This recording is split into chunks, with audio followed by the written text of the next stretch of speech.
I know he can get the job, but can he do the job?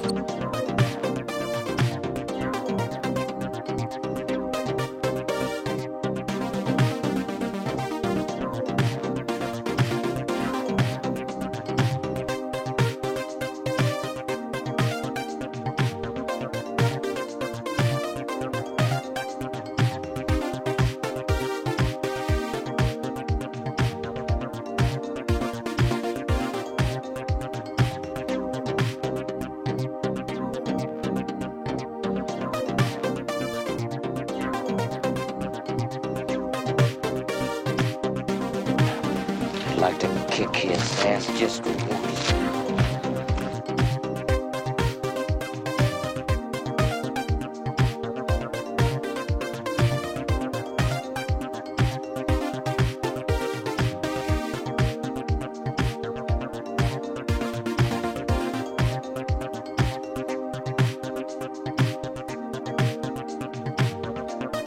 Dr. Evil.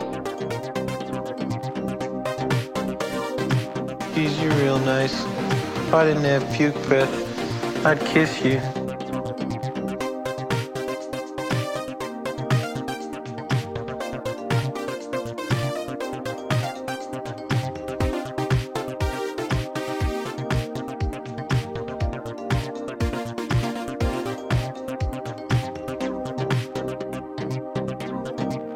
The golden rule. He who has the gold makes the rule.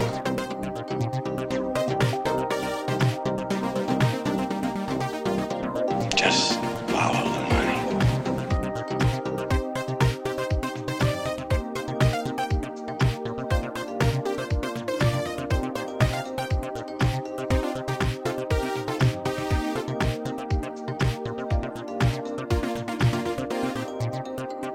I gotta barbecue your All right, Hal, we go live in 60.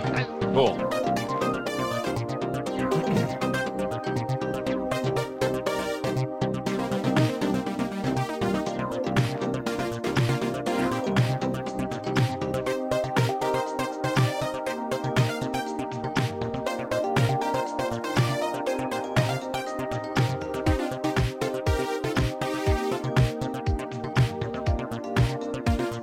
That was really cool, by the way.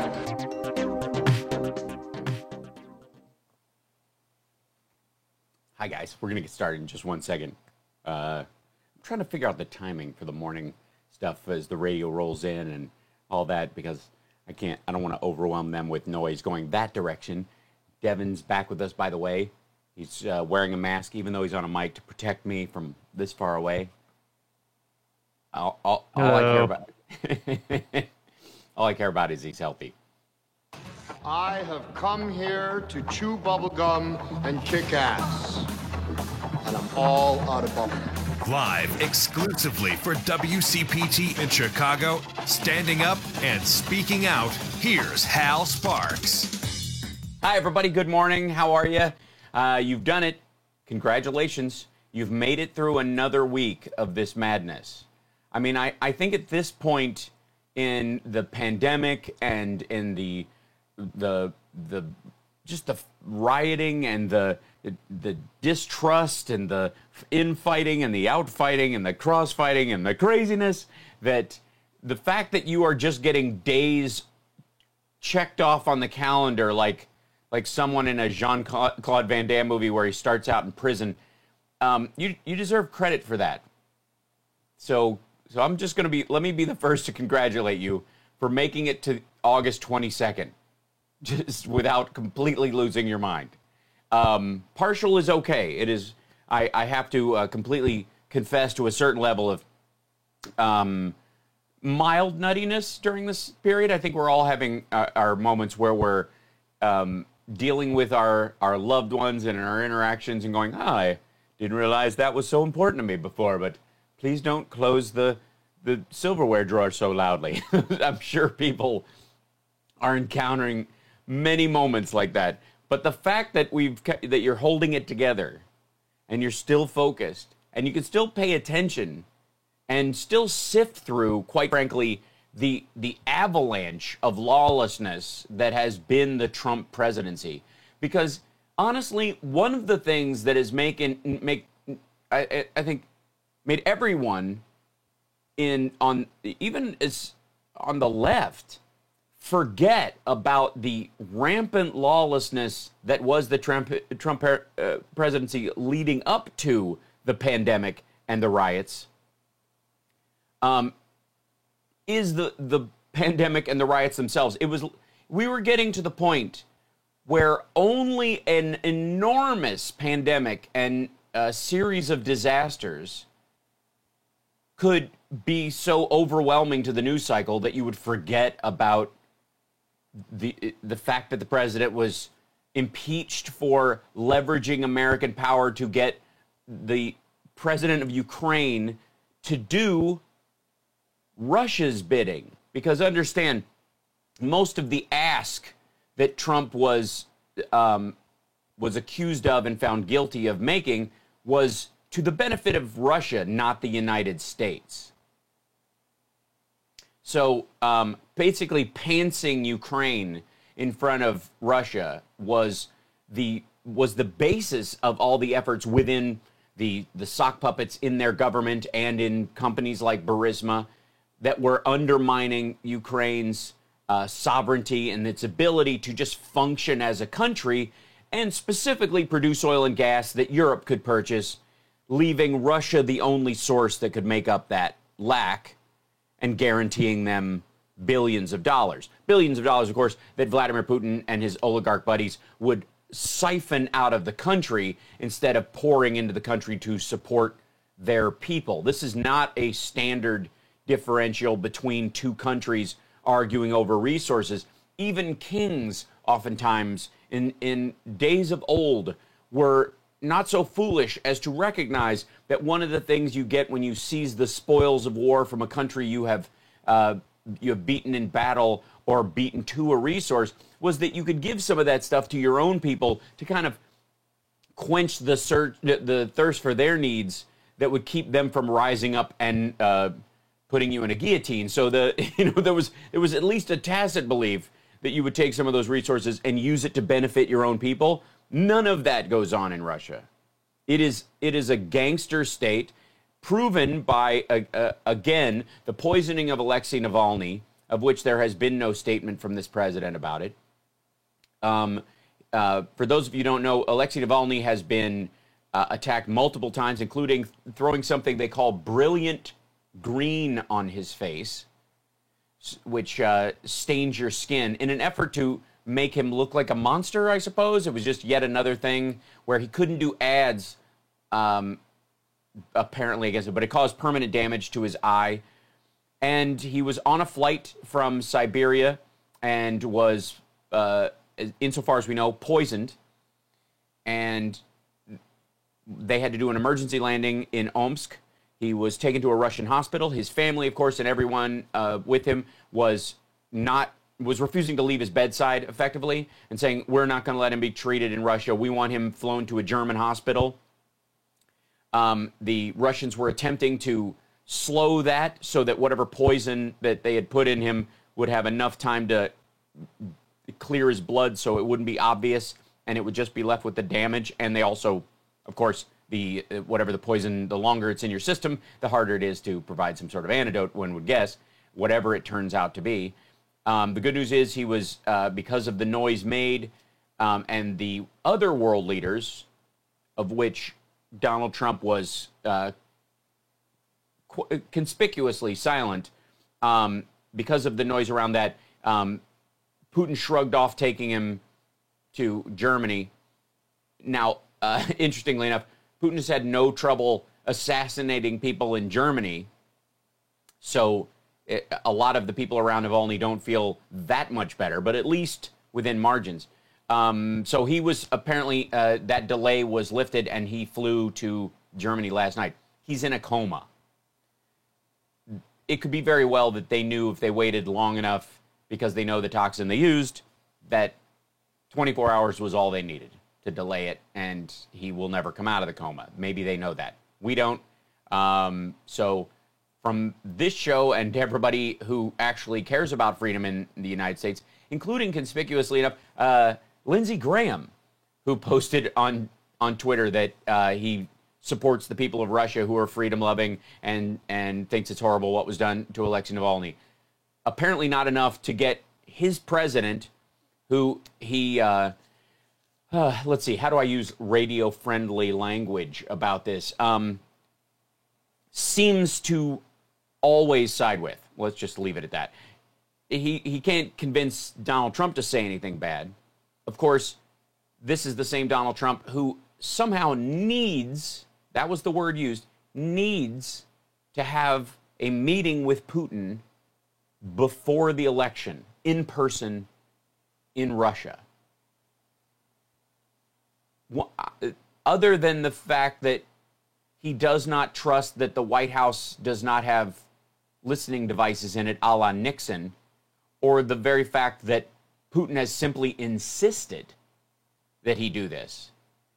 There is no other reason for this to happen. Understand, Russia may be a concern geopolitically in the world, but they have a smaller economy, even as gigantic as the country is, than Italy or even Canada. They have a stranglehold on oil and gas, but understand this, the volume of oil and gas that they sell to Europe, which is extraordinary, still does not raise the GDP of that country because of the people who run it. And the fact that this president wants to meet before the election with Vladimir Putin, who he insists on inviting to the G7, even though they've been kicked out, even going so far as to saying, maybe I'll just invite him so he can be in the next room while we're talking. So, we talk about him, so why not have him right there nearby so we can go over and say what we've been saying? I mean, this president does not seem to understand that it's like saying, the Golden State Killer was a cop. Why didn't they just let him help with the investigation against himself as they started zeroing in on him? It's madness. It's ridiculous. And it is only the actions of an unpatriotic fool or someone on the take. And speaking of someone on the take and unpatriots, the Steve Bannon arrest is, in and of itself, in any other presidency, and we say this a bunch, in any other presidency, would be a source of joy for all the president's detractors and an obvious torpedo to a re-election campaign if any of Trump's remaining followers actually gave a crap about their country and their friends. And by the way, I'm not ruling out that there are Trump fans who believe that, as awful as he is, he's like having a junkyard dog in the front yard to protect your stuff. They wouldn't let him near the baby, but they don't mind having him in the yard. Understand, there's a huge section of those folks. A lot of them are groups of evangelicals who believe he's the only thing standing between a flood of abortions and them, or certain people who view the pro-Israel lobby as something extraordinary under him or different under other presidents. It's quite basically the far right of Israel under Netanyahu, who's the folks that support that group. And then other people who are, quite frankly, have either, because of concerns in their own neighborhood and what they see every day, or a fantasy fed to them by Fox News, believe that immigrants are going to take their jobs of all sorts. Those crowds, if if protections can be given to them and an understanding that that is not the goal of the Democratic Party, which is really the sales point of Donald Trump at this point, that not only is it just tacitly happens because Democrats are looking the other way, they're so worried about asylum seekers, they're letting MS-13 come in. That would be the balanced version of Trump's argument if he weren't so imbalanced. But it's not simply that. It's that not only are they just beyond looking the other way as these people come in, but they are using asylum seekers as cover so that they can sneak MS-13 people in to machete your family. That's the sales point. Okay? And honestly, at this point, you can believe me because on my daily stream, I have seen every speech this man has given in the last 90 days. Every single one. When we come back, I want to talk about the Steve Bannon arrest, the curious aspect of it, and the inorganic nature of the boat protests, which Donald Trump, of course, calls generic, not organic, because I don't know that he knows the difference. But we'll be back right after this. It's the Hal Sparks Radio program, Mega Worldwide, on WCPT Radio, Chicago's Progressive Talk. WCPT820.com is the website. Tonight is the Sexy Liberal Show. Tickets are still available because it's virtual, although it's a huge crowd that's going to watch it tonight. The after show is sold out tonight, but the hangover morning, I think, has like 10 tickets left, and that's it, which is our little kind of meet and grope digital virtual thing. That's tomorrow morning. But I'm looking forward to seeing you guys tonight as well, but we'll be back right after this.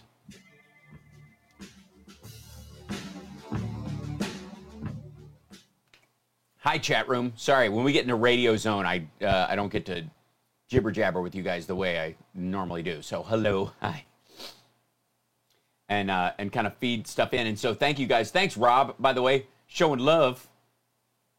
Tom in Windsor is followed. So does that mean you're over on Twitch now, just kind of in the zone of that? That's fantastic. We're cultivating this giant crowd over to Twitch. It's quite lovely. Thanks, Jeff. I am tired. Because I was still on Saturdays, I have to get up a couple hours before the show and watch the news the night before. So there's this Friday nights, interestingly enough, are, especially with the daily stream that I'm doing, like the Friday to Saturday morning for the radio show is the least amount of sleep I normally get during the week because I'm watching all the way out at the bottom of the night. I'll watch like Rachel and Brian Williams and I'll go back and watch Deadline if I haven't had, and now that's 2 hours long. And then I go and watch some of the right-wing stuff to see what they're saying. I have to speed through some of that because I used to watch the whole show in case I missed anything. So I have that whole, I don't want to be the person they go, you're taking me out of context. So I watch the whole thing and I go, no, let me tell you what. Everything that happened. Back in 60. Thank you. But I can't, yeah. And yes, I'm still in YouTube jail. So, insofar as I know, unless a miracle happens, until after the election, which I find the timing of it really curious. I'm not big on, ultimately, I don't think it'll, as we continue to get better at it, putting the show afterwards, and I messed up in like 4 of the shows. I couldn't get them down and up in time for the days, but I'll get them up in a big wash for people who like to watch it on the YouTube channel.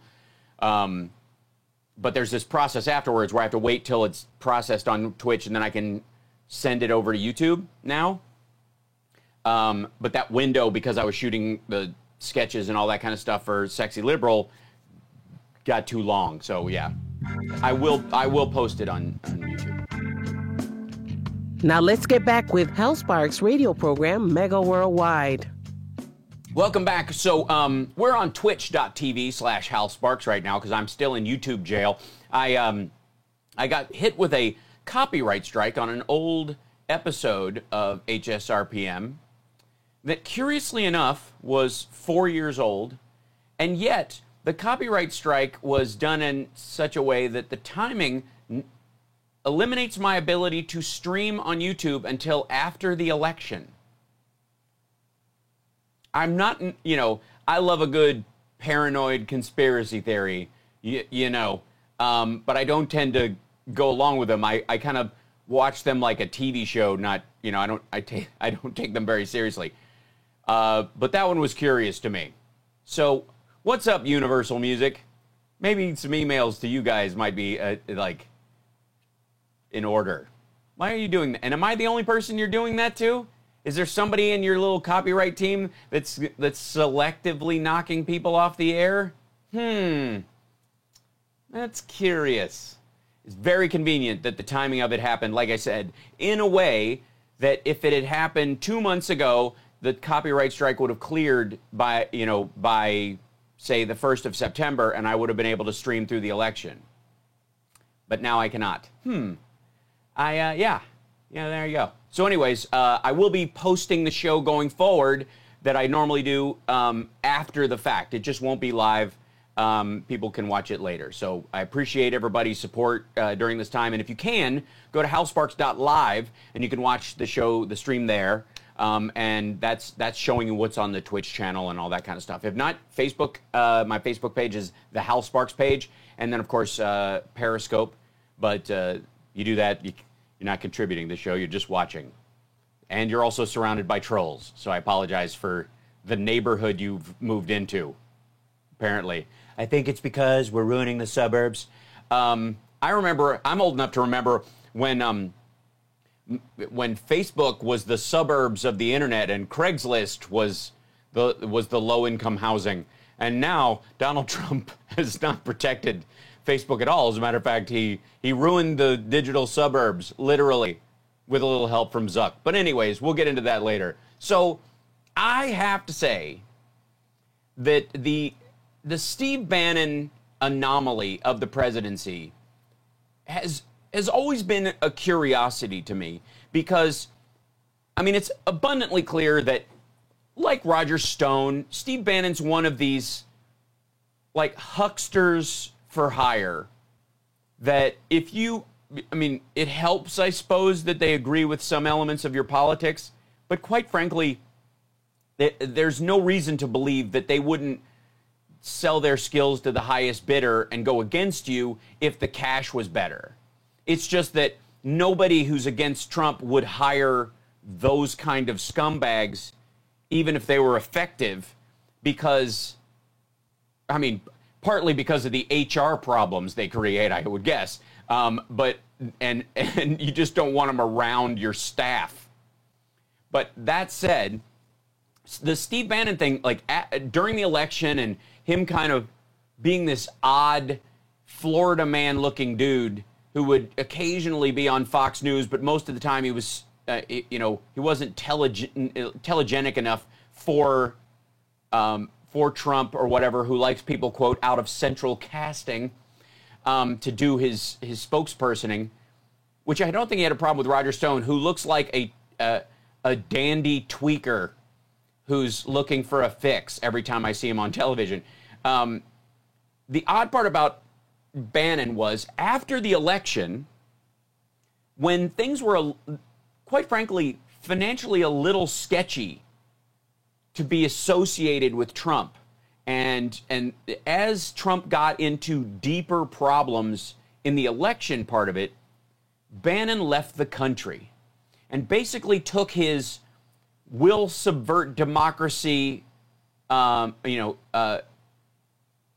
for hire machine to Germany and other states where they've also had these Russian-financed rises in right-wing extremists and Nazis and that kind of stuff. Just following him, like a flock in the draft of his boat, as it were, through multiple countries. But then he curiously starts showing up in the States again, in this really odd way. And then we really don't hear about him much. He's just in and out of the the states and kind of around the periphery again for a short while, where he'd almost been lulled into a false sense of security to come back into the country and start operating. Like once Trump cleared the impeachment, then it was safe for him to come back in, as if, well, if they felt like they could bring Bannon in for an interview easily because he's not in the administration and Trump would have no legal basis to stop him from speaking, if he just stayed out of the country during that time and the House Democrats or whomever just kind of couldn't get a subpoena on him because he wasn't in the neighborhood when they needed to grab him, and because of the timely nature of it, with only having a window of a few months, if he just stayed away, they couldn't ask him about a lot of what was going on. Same thing, So anyways, the point is, after that, he starts showing up in the United States again, and he and his buddy start rolling around in this boat. And then there start to be these boaters for Trump, and Trump starts talking about these boaters for Trump and calls them generic when he means organic, meaning they start, they're grassroots. These are just boaters, man. They're just people who love Trump, and they just happen to own boats, which is not exactly a working class pastime or object to own. Like, owning a boat is aspirational for a lot of Americans. And my grandfather on the lake in Kentucky had a fishing boat that was a little bigger than the lake would, allow, but it was still a fishing boat. It wasn't the minnow. It was, it was just a fishing boat with like a deck point instead of just an old tin one. And most of the time we fished in the old tin one. But he would take it, you could go right, you could ski behind it. It was a ski behind boat, basically. And this was a big deal. I remember when my grandfather was like, okay, we're retired now. What can I do? Like, I'm, with my time. I want a slightly larger boat so I can take 4 people out instead of 2. That was it. And so I get that a lot of people aspire to that, especially retirees, especially in the Florida Keys and the like. Going down there, having a boat, that kind of stuff is a dream for a lot of people. And I do not begrudge them that dream. But allegedly, the whole story of the Trump, the boaters for Trump thing, which, by the way, compared to the amount of boats in the area where these are happening, is a minuscule amount of human beings. But since in other situations, every other boater doesn't crowd their boats into a small area like an idiot and risk bumping into or wake dropping other boats, it doesn't really come in. It doesn't come into play when you're filming. There's never a mess of boats. Usually, when people are boating, they're like, yeah, kind of stay away. That's the whole point, is to enjoy the water, not to be like a bunch of taxi cabs all trying to get to the airport at the same time. So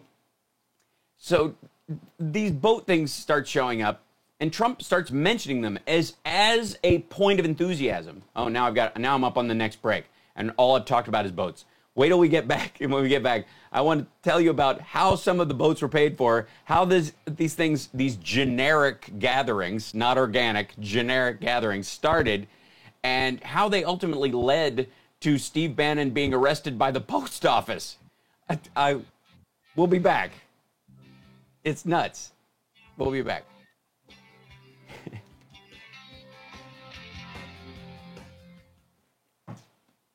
Hello, Ireland. Have people just caught on to that my middle name is McGee, and then so the Irish have just kind of decided, because I noticed we get Australia, New Zealand, and Ireland as our outside the country gatherers, and all salute to our Canadians as well, but insofar as east and west of the country, these are the countries that kind of I see showing up the most. I'm just saying, it's not that I don't appreciate it. I'm like, what the hell's wrong with Belgium? Where are all the Belgians? I had a Belgian aunt. She passed away. Rest her soul. We love you, Sophie. But where are the Belgians? I mean, I know you all speak English. What the hell's going on? The UN is there, for crying out loud. Like, you're the most multilingual people in the world. You couldn't even decide on the primary language of your own country. Get on here. Where are you, Bill? No, I'm kidding. So, hi. My point is, hi, Ireland. Hi, Australia. Hi, New Zealand. Love you guys. Hal McGee and Molly. It's spelled M-A-G-E-E, although it was a Scottish misspelling, M-A-C-G-O-U-G-H, which was McHugh, but, I mean, it's all... The Sparks family are entirely sluts of the highest order. Am I going to mention Puerto Rico? Oh, we'll get to Puerto Rico and D.C.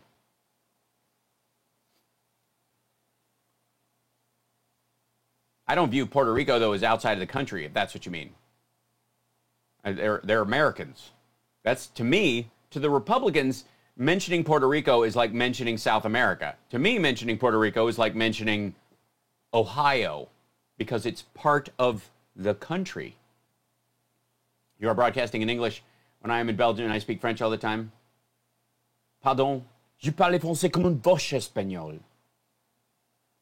My French is not all that great these days.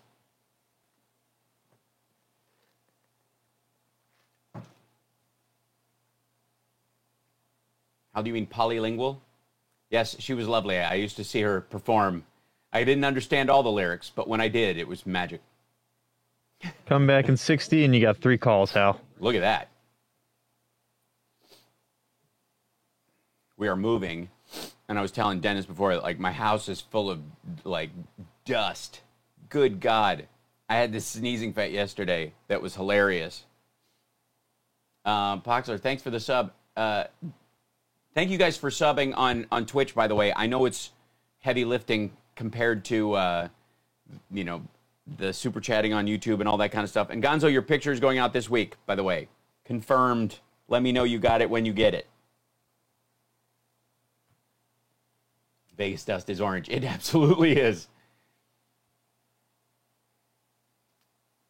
Especially because of the fake rocks that everybody puts out. The like in their yard, they have that, they're like coated in orange. Just get regular colored rocks, man. But everybody wants the orange rocks from like Arizona or whatever. So they paint. Gross.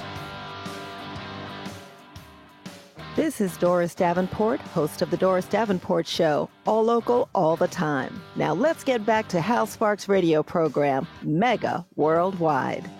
I have to say, when you're doing the news, when you're, you know, which is what I find myself doing these days, which is a curious turn of events as a comedian and an actor and a musician extraordinaire.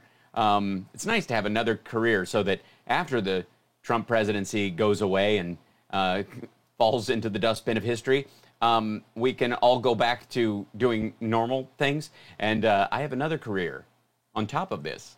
But in studying up, as you know I do, it is often that I get to, you know, look at articles from Reuters or the AP or even Al Jazeera and comparing that to what the Israeli Times is saying, or I think that's the name of the one that I was reading yesterday, because there's like 9 of them, to, you know, any of the international, like Sky in Australia or whatever. Like when you're checking news sources against, it is very rare that you find an article that's illuminating via Town and Country. There, you know, one of the things that I stumbled on when I was, Wes Garden in our chat is saying, I forgot to say Rock God. That's true. And I will never forget again. By the way, we send love to Ozzy and Sebastian Bach and Dee Snider right now. And Danko Jones. All of you guys, just bringing it. Okay, so Town and Country has an article that explains how and why Steve Bannon was arrested by the post office. Now, it's a curious thing that the timing of how we do stuff. Now, it's how things used to be knitted together in sort of a pre-industrial America, and how they create, you know, the legal underpinnings of a society back when the mail was carried in physical bags, and guards had to go with them to make sure it got carried because it was a federal offense to not let the mail get delivered, and anybody who interferes with the delivery of the mail is committing a federal crime. Anyways, so just talking to you, Joy. That's right. 5 years minimum for every count.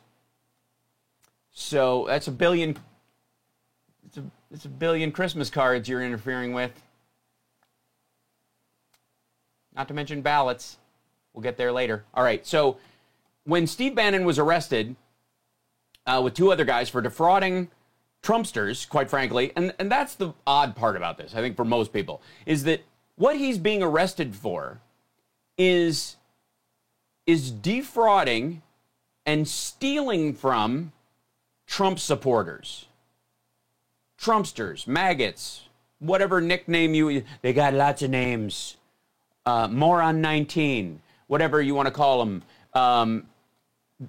Trump flu. These people, these guys, Steve Bannon and the guy whose boat he was on, who had purchased that boat with money he had defrauded from and stolen from these people who gave it. Now, well, don't let me get off track. Hold on. Let's keep this. So on Thursday, Steve Bannon and 2 other guys are arrested and charged with defrauding Trumpsters who had contributed to this thing called Build the Wall, which is a private, an NGO that was going to help build the wall because Congress was not going to fund it, and the American people wanted it. So what they were going to do was buy land and bricks and go down there and make the damn wall themselves. Imagine if they'd done something like this for, I don't know, health care. So they raised $25 million to help build the Mexican border wall, which apparently I guess they were going to buy strips of land along the border, which they would owe taxes on forever. And I mean, it's so complicated as to point out that it is obviously a scam in the very beginning. So according to the indictment, which was put out by Audrey Strauss, who was is in the SDNY, the men claimed that 100% of the proceeds, 100%, would go towards the construction of the border wall. But instead, siphoned off hundreds of thousands of dollars to secretly pay for expenses and salaries and buy themselves boats and all kinds of stuff. So that 100% is the sticking point. So if you're going to set up a fraudulent charity in the future, if you're listening to the sound of my voice, just leave off the 100% part, and you'll save yourself a whole lot of hassle. So 100% of the proceeds would go towards construction, but instead used them for that. If found guilty, Bannon will join a venerable cohort of criminals who were nabbed by a federal law enforcement agency most people don't know exists. The U.S. Postal Office Inspection Service, the USPIS, is a 2-member enforcement division made up of white-collar crime experts, research scientists, explosives, chemical, and biological weapons experts, as well as armed officers who protect post offices and postal employees and arrest people who violate postal laws. And there are a lot of postal laws, including mail fraud. If you don't know what I'm talking about, if you want a short course on it, just go watch The Firm. It's on Netflix right now. And all you have to do is watch the last half hour, but it's a really good movie. And poor Gene Hackman. But watch The Firm, and you'll hear the famous line, "It's not sexy, but it's got teeth." And that's how they bust the firm, was they were overbilling people, lying about their hours. Oh, spoiler alert. And that's racketeering. If the uppers knowingly knew that the partners were overbilling, there's so many laws in this that are, by the way, genuinely needed. These are laws that without them, the entire infrastructure of business in the United States would be financially so untrustworthy as to make every investor, both inside and outside the country, avoid it like the plague. This is one of the reasons why people don't shuffle their money around in a bunch of other countries when they have it, as far as investment goes, because the companies themselves are nonsense. It's one of the reasons why a lot of Chinese companies are not traded on the U.S. stock exchange, because they don't have those kind of internal laws about this kind of stuff. So the USPIS is who arrested Steve Bannon. And it's like all of our other big, law enforcement groups were kind of hatched out of the USPIS. There were so many crimes that were so deeply specific that they couldn't be responsible for all of it. So they branched off. So during the Civil War, Lincoln appointed this guy, Alan Pinkerton, of detective agency fame, to lead the Union Intelligence Service, which went on to become the U.S. Secret Service. That was an offshoot of the Postal Service. In 1919, a postal inspector named Elmer Eyre, God, I love these old names. When can we bring back those names? Alan Pinkerton and Elmer Eyre. You can't even say those names without having to put on a pinstripe suit. Was appointed head of the Internal Revenue Service's new intelligence unit. Eyre and 5 other former inspectors led the department in charging and prosecuting Al Capone on tax charges. Most notably, there was a period where gold bars were sent through the mail. That's how you transported them, because it was the only federally protected transport agency. And, nobody's going to FedEx a gold brick because they only insure up to $2,000. You know what I'm saying? So if you're transporting stuff, technically it was the arm of the Postal Service that brought that stuff around. So the huge, like I said, the underpinnings of the entire financial structure of the United States was rested on whether or not the mail got where it was going.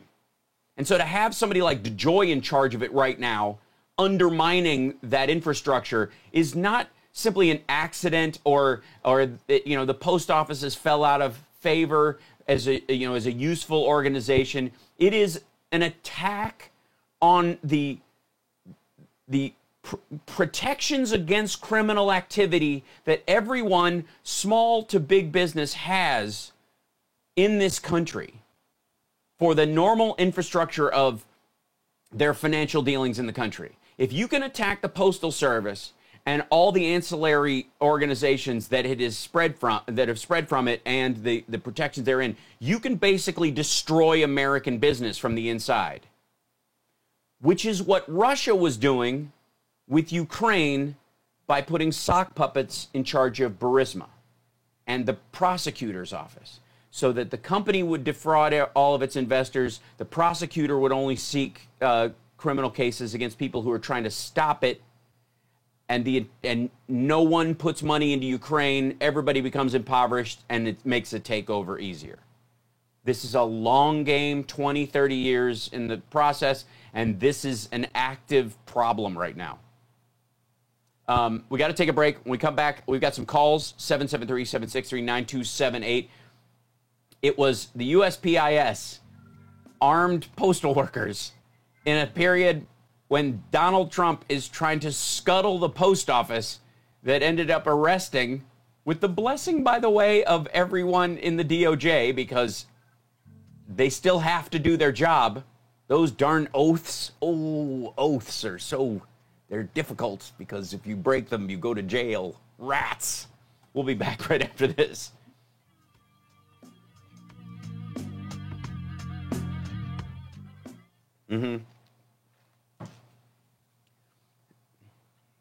All right, I'm gonna open up my whole the bigger chat. I don't know why it doesn't. I have to set that to my little start me up button. That was really cool, by the way. I know. I'm getting better at separating the radio show parts with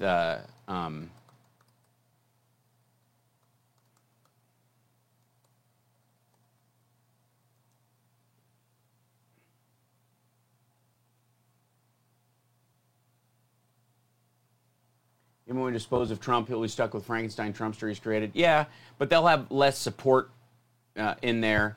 And, yeah.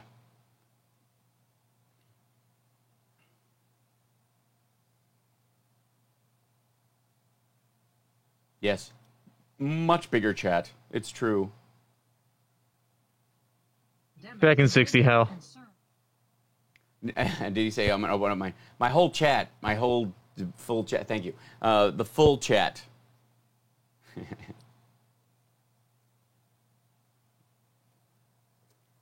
Yeah, I was saying last week that on my work YouTube, Can't Stop Buying hit me up. Okay.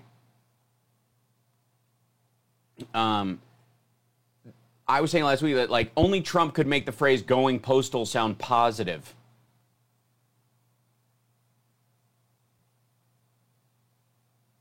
You said what you said. It's true.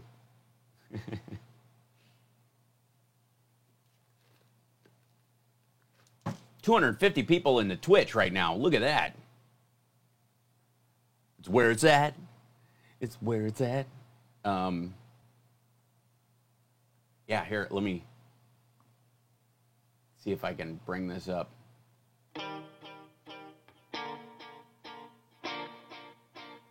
This is Damian Perdue of Think Theory Radio, Saturdays at 6 p.m. You're listening to Hal Sparks' radio program, Mega Worldwide. Welcome back to the show. So we got some callers on the line. Let me grab a couple of those before we get to the end of the hour. Who do we have, Devin? And by the way, Devin, welcome back. We're so glad you're here. You tested negative, and so you can be back at work. But I know you're wearing a mask as you speak into the mic. I feel safer. We're just glad you're okay, and hopefully everyone in your family as well. Appreciate it. Yeah, absolutely. We were all monitoring, and we were hoping to just have you on the air just so we could check in with you. You know, I'm not on every day, so I can only check in with you. You got other jobs to do, and so, anyways, I'm just glad you're good. So appreciate it, you coming in. So who do we have? I got you. All right, first we got David out in North Miami Beach. All right. Hey, David, welcome. Greetings, time changer. Yes. Greetings, time changer. Yes. Greetings. I remember the forum that Stephanie Miller was part of about liberal radio and how it was, then a whopping, 10% of the market. Mm-hmm. This is why we need Biden as president and a filibuster-proof Senate and a Congress to try to unwind the damage, because, I shouldn't need a lottery ticket to open a radio station or have to sign up as a foreign agent to join the Russians. Right. Which too many smart people have had to do. I mean, north of me is Fort Lauderdale. That's a very Democratic area. So why? There should be two liberal stations. Right. They had one for a while until phony Rush Limbaugh declared he had conquered the liberal media. Right. For them to switch to sports. Thank you, Team Mitt Romney. Well, yeah, Bain Capital went through and post 2012. The reasoning behind the Mitt Romney's loss was the fact that the American electorate was insufficiently informed of what the Republicans want. And so, but one would think if you believe that, you would go and pay for more, as an investment group, right-wing radio stations. But instead, what they did was buy up and scuttle liberal ones. So that's why Stephanie Miller's show, for example, is not on in Los Angeles or San Francisco anymore, and The Patriot is. It loses money all the time, which is against the law. If you willingly and knowingly lose money on something that your investors are investing in theory, that's against the law. But they view it as a PR scam. You're losing money over here, but you gain money in tax cuts that you think you're going to get. So they went after and destroyed all the liberal stations as opposed to promoting their own. And as far as Rush Limbaugh, his entire salary is paid for by conservative groups, the Heritage Foundation being the primary one. They just pay him and the licensing fees to keep him on the air, because no amount of freedom bears are going to pay for that level of stuff. Like, the ads he runs are embarrassing. Exactly. I have a postscript. It shouldn't take a Norman Goldman burning through $1 million of his own retirement money and still losing. And unfortunately, in this conversation with Stephanie Miller, sadly, he was wrong. He was talking about broadcast. Yes, sometimes you do have to narrowcast to liberals, moderates, because unfortunately, that's what Trump did. He narrowcasted to not just conservatives, but reactionaries who wanted to go back to 1920, which is why I called you time changer. Yes, right. Well, so I'm curious too, because there's big parts of Miami Beach for a long time. I mean, there's definitely a conservative angle of the sort of anti-Castro Cubans that lived there, and people for a long time that viewed the Republicans as the anti-Russian, therefore anti-Castro group, and that was the seat of that discontent for a long time, and now, curiously enough, just to clarify, go ahead. Just to clarify, where I am is a $74 cab ride from Miami Beach. North Miami Beach has no beach, but yes, absolutely, there are chunks of Miami. And they think, you see private property, it's like a prayer unto itself, not understanding, no, you've got socialist money from the Anti-Communism Act of 1959, just like a lot of secular Jews and Catholic Italians were in the GI Bill down here. Right. So you want to talk free market, hand back the money plus interest. Yeah, and well, that's the thing is, I would rather them realize the value of what they received than give a refund.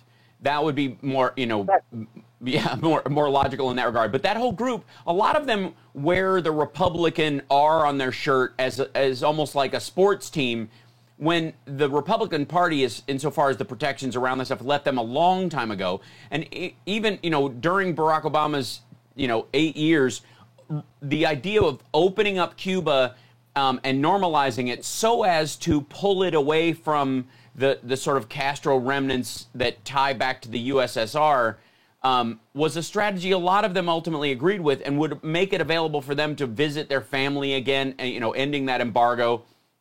And then Trump gets in and restarts it, while at the same time supporting this oligarchical leadership in Russia that's, even more of a threat to those kind of freedoms than the Soviet version of things were, because at least they're like, the underground market aspect of it just kind of let stuff happen on the sly, whereas the modern Russians under Putin are effectively just the KGB running stuff.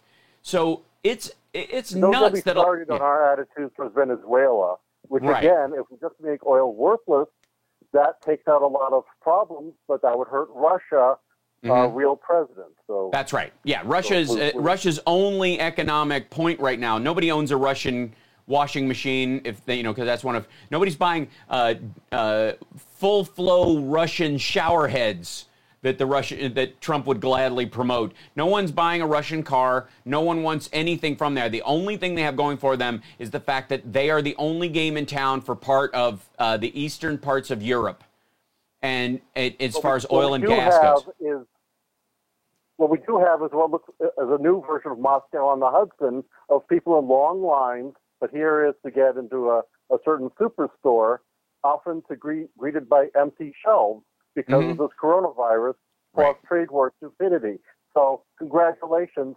In some ways, we've become Russia. We've become what Reagan warned against in his coffee clutch vinyl records to slow down Medicare. Yeah, right. When he was talking about the socialism records that they would mail out to people, warning them of the, basically Medicare is the USSR creep into the country. I appreciate the call. I'm curious. Yeah, we are. I appreciate the call. And one of the things, after this is, that I think there's a responsibility that has to happen. And I've been trying to, I've talked Steph into, joining Patreon to help boost her numbers during this time, and, using everything at your available, every tool available to you, because I think everybody was playing nice on our side of the aisle for a very long time, and allowing the kind of financial support that's necessary for the reach that you need to get to be taken away. And to me, all bets are off in that zone of things, because the message is a lot more palatable and functional for the average American and certainly middle-class people. So being able to hear it and be able, to help at least balance the argument on the radio is crucial. And going forward, I think one of the things that, like, liberal talkers especially need to do is re-seize those airwaves as, and understand that a lot of these misinformed, curious human beings floating around on boats are arguing against their own interests in such a violent way that it's sad to watch. And most of them, because it's a fear they have, apparently, of the other that's been played up so heavily to almost a psychotic level. There's also an issue always with looking at these voters for Trump or these bikers for Trump situations where the president has taken that narrowcasting we were talking about to such an extreme that he's cutting away like a knife through butter. He's cutting away even the people who tacitly agree and is boiling his support down to literally QAnons and people who would plaster their van with Trump stickers. Like, if that's the people you're most interested in reaching, and it is, because for him it's about ego. If somebody just says, yeah, I'm voting for you, that's not enough. They have to get a tattoo. And the person with the tattoo is nuts. Understand that. They're crazy. And so if those are the only people you will pay direct attention to, you will simply narrowcast to their wants and needs, which will be extreme, and ignore all the soft support you may have had for some of your other policies if you found a way. So it is to the blessing of democracy that he is so myopic, but it's ridiculous to think that that's an election strategy that will lead to a genuine victory. And the numbers point that way. We'll be back right after these words from our sponsors and the news. We'll be back at the top of the hour. More of your calls, 773-763-9278.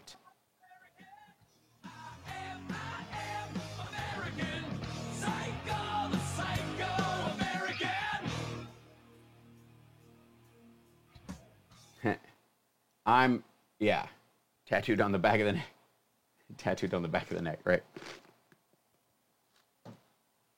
Yeah, the hours on this show go much faster than even the ones we go through on my show, so it's a fleet of seamen.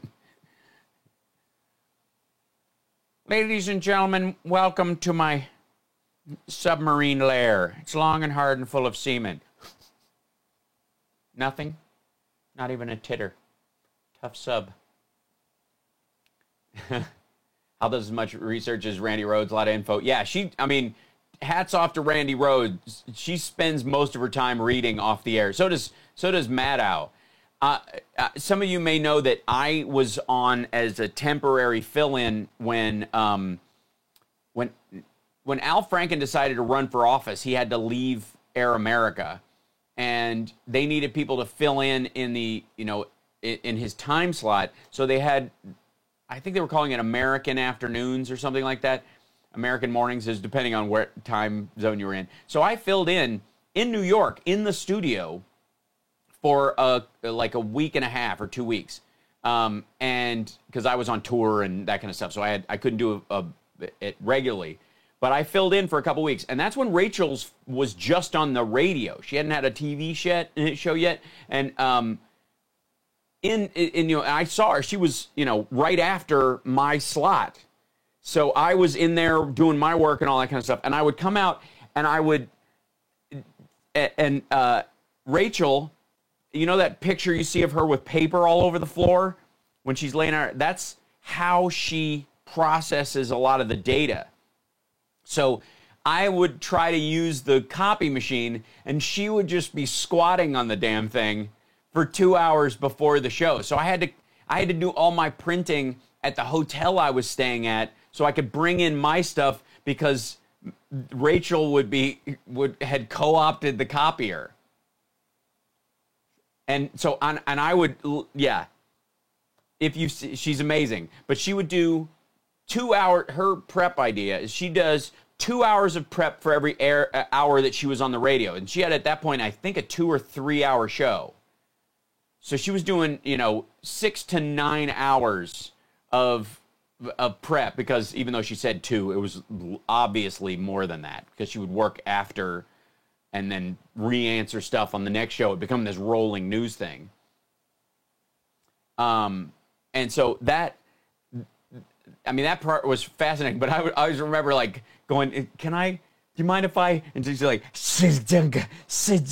And I'm like, I'm on the air in a couple minutes. I just need, you know what? Forget it. I'll just do it from off the top of my head. It helped actually train me to just be able to recall stuff in some ways, because I did not have the ability to use the, paper cues. Because I had this idea when I came in where I'll like, to keep the flow going or keep the story straight, I would have Post-its and stuff up around the microphone, and it wasn't on camera at the time, so I could just have them and I could cue myself based on a through line or whatever. And then that fell apart in like 3 days, because they let me know like a week before, and they're like, hey, could you come in and do this? We'd love to have you on. And so it was. So, and by the way, she did the tabletop thing. So her mic would be really low, and she would have a bunch of stuff just kind of like laid out, and she would do kind of what you see her do on the air, but just in a cleaner way. She'll slide a piece of paper to the side when she's done and drop it, and that kind of thing. She would do that. She would just do that with like 4 piles. It was hilarious. But my goal for when I move the studio in a couple weeks is to be able to do that. We'll see if I'm able to pull it off. God knows. Who knows? But the idea is that I'll be able to have like a vertical screen next to the camera, so that I can keep my stories, in the order that I want to go, lined up with everything else. Because, we're growing. You guys remember I didn't even have a consistent backdrop. I didn't used to have a bug of my signature in the corner. I made that. This little thing, which people think is a t-shirt, glowing t-shirt thing, I have to move around to prove it's not. My little moving, where is it? Over there. My little moving hashtag thing that changes every so often and goes through a rotation. I added that. The tip jar, which I have to empty so you guys can refill it. There you go. I've been adding this as we've been doing this thing. Like I remember the Ustream shows. Oh, bless you, VR Commander. That was what this radio show came from, was my weekly Ustream show. And by the way, can I say that Steph and everybody thought I was nuts? And but I know. But back in 60. Thank you. I used to bring my laptop and my spare cameras in when I would be on her show, and when I would fill in on the show, I would bring it in and put it on it. And everybody, I was like, guys, I'm telling you, it's the future of radio. It's going to be a part of it. Yes, I am still nuts. It's true, Rob. But for the record, Rob, as techie as you are, you're the exact same kind of crazy that I am. Can I just say that we are technologically brothers from another mother? You're just better organized than I am. But we both have the same kind of like, that's an interesting machine. So for the record, I have to say our phone calls, and we need to have another one soon, have been some of the most relaxed conversations I've had in decades. Just because when I talk to you about tech stuff, I'm like, thank God, someone gets it. You're listening to the Hal Sparks radio program, Mega Worldwide.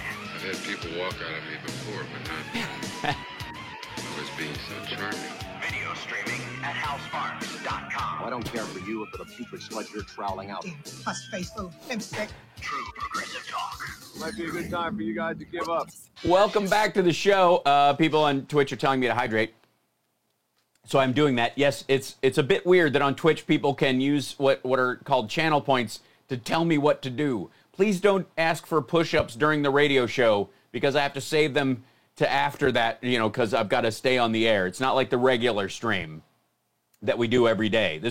I've got to be somewhat professional. There are callers on the line. I can't be doing jumping jacks in the middle of it. It's there are so many Dance Monkey Dance like buttons on here that can make me act a fool.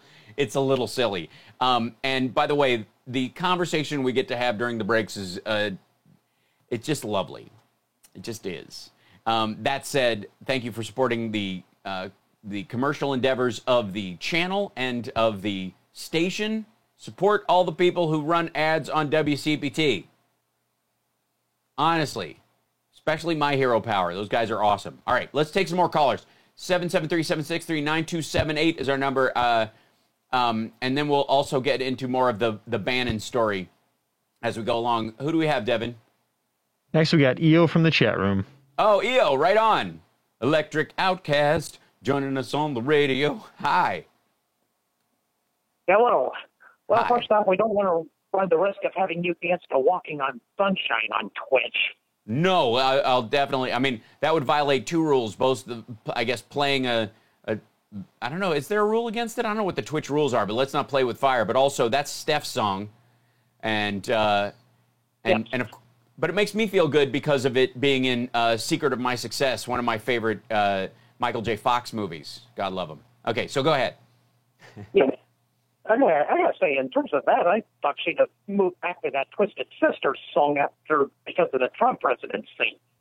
Well, yeah. I mean, first of all, Dee Snider, Ozzy comes out saying that, Trump is acting a fool. Sebastian Bach and Dee Snider both, from Skid Row and Twisted Sister, are both calling out Trump because he's the reason they can't tour. He's the reason I can't tour. Because he looked the other way, and pretended this thing wasn't a critical problem, an iceberg our country was headed for, because he was finishing up his petty, tiny, pathetic deal with China, which for stuff they were already going to buy, which they, by the way, because of the actual, COVID coming in, they didn't end up buying. I mean, we've unpacked that on the regular stream. I don't want to go down that road, but yeah, go ahead. So everybody, we've always loved Twisted Sister. We've always loved Skid Row. Now more than ever. Anyway, so I'd like to bring this up with John Fugelsang last night, but he had a best on Sirius XM. Okay. And so, but I wanted to bring this up with you. One of the big things that we're having a bit of a problem with is messaging, and some of the people in my Discord had talked about that. And so, if I could give a bit of a history lesson, there used to be a time when Republicans hated Russia. I mean, hated it. Yeah. I read all the high school textbooks and everything, and I figured my own family would be against Trump and his alliance with Russia, but no, they're not. And so basically my messaging, I think we need to do this as a grassroots thing. I'm not saying that Biden should do it, but I think we need to call the Republicans out and say that if you're going to vote for Trump again, you're basically going to vote for Russia. You're basically going to vote. Well, agreed. You're absolutely right. The issue that the Republicans use a lot of times, why they hated Russia initially, was that they were against communism and tacitly socialism, which was the system by which Russia was seeking to achieve total communism, which it never did, and of course fell apart because of human beings.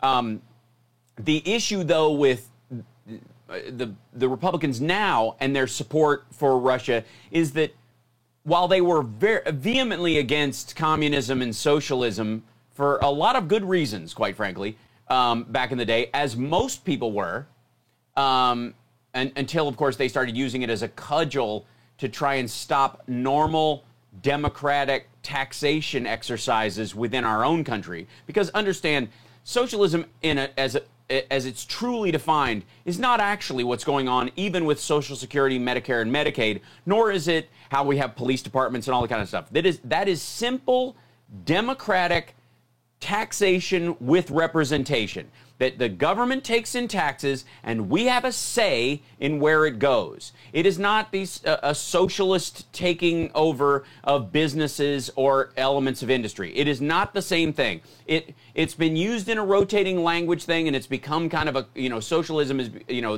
has been softened in its meaning to kind of absorb those things as the inverted pushback against that attack. But ultimately what the Republicans were against was communism. And that's why they were fighting the USSR. Now that it's an oligarchy where the leadership just steals from the people, they're not only not against it, that's their preferred method of governing. That's what they think power is about. You can't shame, currently, you can't shame most Republicans by saying you're pro-Russia now, because Russia has the illusion of democracy, these fake, fraudulent elections, and of course, Putin now making himself the leader until, 2036. They don't care about that part. As a matter of fact, they wish they could do that here. There is no pushback against Russia. And you can't shame them. Go ahead. Yeah. If I can interrupt you for a second. Yeah. So what you're basically just talking about, I'm going to need to ask my own family their opinion on that. Yeah, I would love to hear it. Bring that back to me, because I'm curious about that. And if we can, maybe we'll bring you on a voice chat in the regular stream via the Discord, and we can talk about it, after you've heard an answer, or even on the show next week. Because I don't know that they make that distinction, or if they even know the level to which, because, we talk about Louis DeJoy in the post office and the fact that he's got $30 million in XPO Logistics, which is a company that the U.S. Postal Service uses when it can't handle the volume of mail going through it. When the post office is overrun with Christmas cards, what they do is outsource that extra work because it's seasonal to other companies, XPO Logistics being one of them, and that's the company that Louis DeJoy still, even as he's taken over as Postmaster General, has $30 million worth of investment in. So if the post office can't do its job, Louis DeJoy makes money. I can't stress that strongly enough. If the U.S. Postal Service cannot handle the volume of mail going through it, then Louis DeJoy's stock in XPO Logistics goes up. And the worse it is for the post office, the better it is for Louis DeJoy. This is beyond the election aspect of it. This is crony capitalism at its height. Yeah, go ahead. If you want to know something funny, we actually have a branch of XPO Logistics here in Gulfport, Mississippi. Mm-hmm. Yeah.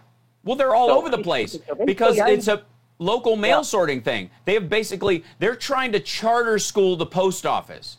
That's what this is. That if you privatize every aspect of the U.S. government without understanding that once you privatize something, especially if it's publicly traded, then the profit margin of it becomes more important than the functioning of it itself. And therefore, if they decide at one point that it's not profitable to pick up the excess from the post office and instead do rent themselves out to FedEx or UPS, and leaving the post office to not be able to deliver the mail, that helps the enemies of the United States, the enemies of democracy. The people who don't want democracies to exist in the world don't want it to function. And so they end up being either useful idiots who don't know that they're damaging it, or active agents.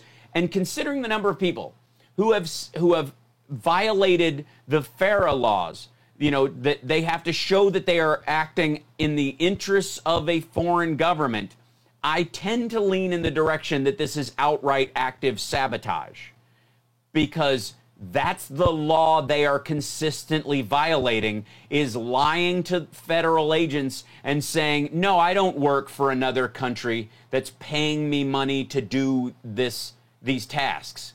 If they weren't violating that, if it wasn't fair, I would just say useful idiots who don't understand the damage that they're doing, which is reason enough to get them kicked out of office. So I appreciate the call. We're over the break or whatever. EO, thank you for jump-starting an integral part of this conversation, and thanks for being a regular part of the chat, brother. Appreciate it. Let me know what your relatives who are pro-Trump say about that part of it, why they support Russia, and if they even know that I think right now Vladimir Putin's salary is $146,000 a year U.S., but he's worth $200 billion. He is understood to be the richest human on Earth in a country that has a smaller economy than Italy. The richest human on Earth, who, by the way, just tried to assassinate, allegedly, I suppose. I don't know if I have to say that even in our country. His main opponent, his main electoral opponent. We got to take a break. We'll be back right after this. Thanks, EO. We'll be back. 773-763-9278 is our number. WCPT820.com. It's the Hal Sparks radio program, Mega Worldwide. Why Mega Worldwide? Because we're all over the world. Streaming at twitch.tv/Hal Sparks.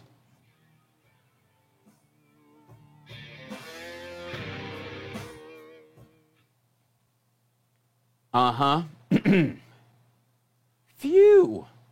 Yeah, polonium for everyone.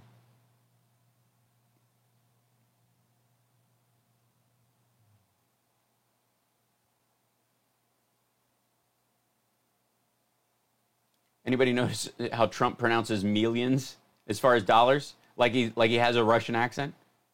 Because he's so used to saying it to people with that. Millions of dollars. All the regulars chatting on Twitch? Pretty much, Wes. Yeah. Trump is a flight risk. No, he isn't. I hope he goes to some other country. And by the way, he has just as... I don't think people understand this, even the Trumpsters. He has more trouble overseas waiting for him than the United States. The United States has, at least in our desire to have a peaceful exchange of power every election season, has an... You gonna say something? We're back in 60, and you got full phone lines. I don't doubt it. It's great. If we have a reason to not want to prosecute former leaders, even if they break the law, because the steady exchange of power in our country is more important than the indictment of one particular person.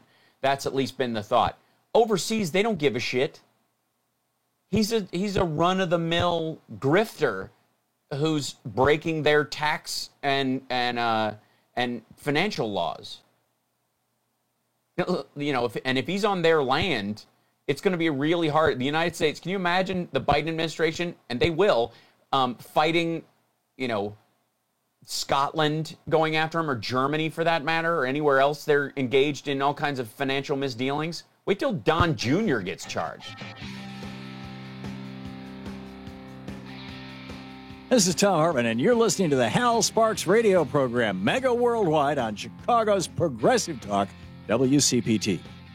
So, let's be abundantly clear. Steve Bannon started a GoFundMe page. GoFundMe, you guys need to narrowcast what people can fund me on, what you can be funding, because, yeah. But they started a GoFundMe called "We Built the Wall," which in and of itself isn't true. Launched in December 2018, purportedly dedicated to raising private money to pay for one of Trump's pet projects, the wall between the U.S. and Mexico border. It quickly raised $25 million. And not a dime of it from liberals, just for the record. All hardcore, right-wing, anti-immigration Trumpsters. All of the people who have a boat in this parade more than likely gave some money to We Build the Wall, right? $25 million. Andrew Badalato, Brian Colfage,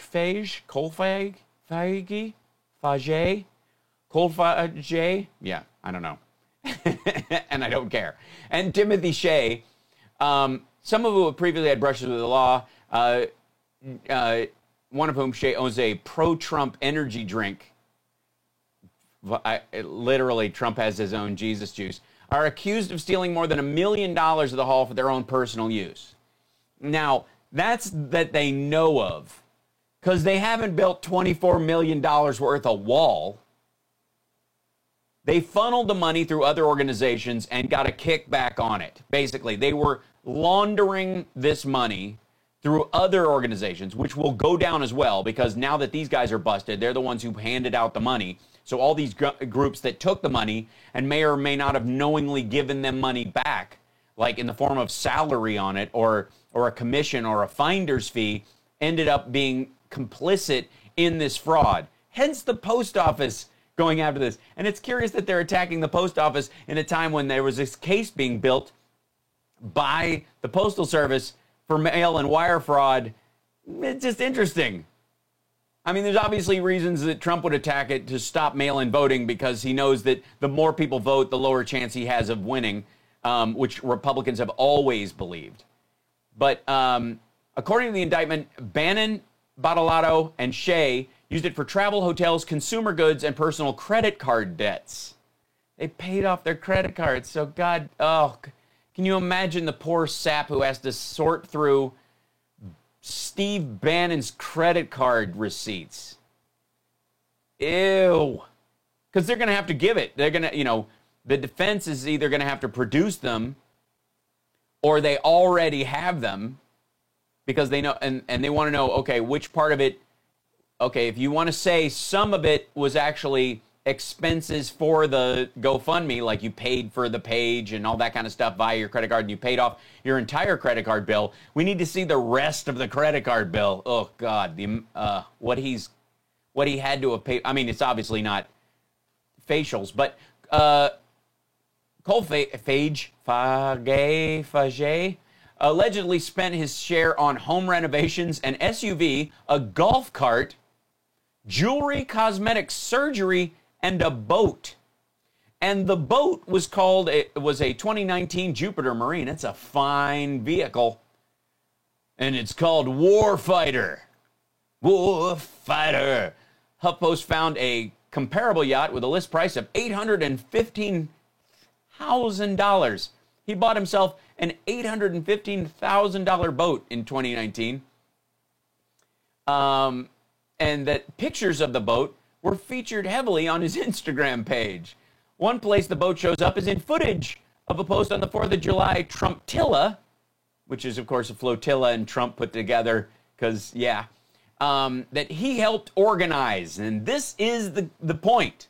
So the Build the Wall guys were siphoning money, and with it, he bought himself a boat, which I'm pretty sure Bannon was arrested on, if not that boat, then another, and used that as that boat to start these Voters for Trump publicity campaigns, effectively.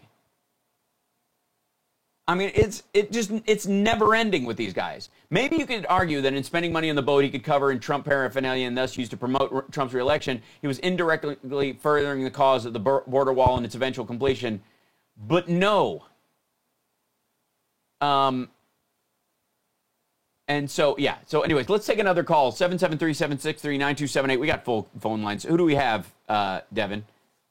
Next, we got our good friend Ike out in South Carolina. Ike! Awesome. Ike, how are you, brother? Yeah, buddy. All right. Well, let's get something straight about Lindsey Graham now. Okay. He's playing golf with he plays golf with Trump all the time. It's because he's the head. He's Trump's head ball watcher. You know that. Yep. From a bowling standpoint, that's what we mean. He when they bowl together. That's what you're talking about, because we are on the regular radio. No. I understand. Okay. Golfing. Oh, golf. Yes, in golfing, he's his ball watcher. You gotta have clean balls when you golf. See, I don't play golf. You mean? Knows that. Yeah, that's a good point. Good point. I don't play golf, so I don't know. I've only done golfing 3 times, and all for charity. And thank God you can't lose money during a charity thing. But go ahead. That's true. That's true. They don't have those on the putt course that you. No, play. they don't. That's right. All right, look, that was my one shot there. The boat that Yo-Yo was arrested on was a Chinese national that's on the run for some kind of bank fraud and whatever. It was a $26 million yacht, but I just love the idea that the postal inspectors are the ones that arrested him for because of mail fraud. Right. Since some post office guys didn't have much to do in the way of sorting their mail anymore. But the thing with the with the little cabal, you got to remember these rubes that got ripped off by these guys are the same rubes that have been getting ripped off by the NRA. Mm-hmm. They're the same rubes that have been getting ripped off. They got these people go all the way back to Timmy and Jim Baker, Tammy and Jim. Yeah, right. Jim and Tammy Baker. They're still giving money to these people that buy these G5s and stuff, thinking they're going to build their treasure in heaven because they're just so much more righteous than everybody else. Right. And they've got an NRA sticker on the back of their truck that makes them so much more patriotic than everybody else. Us mere mortals could only hope to be as good and as patriotic as they are. That's the way they see themselves.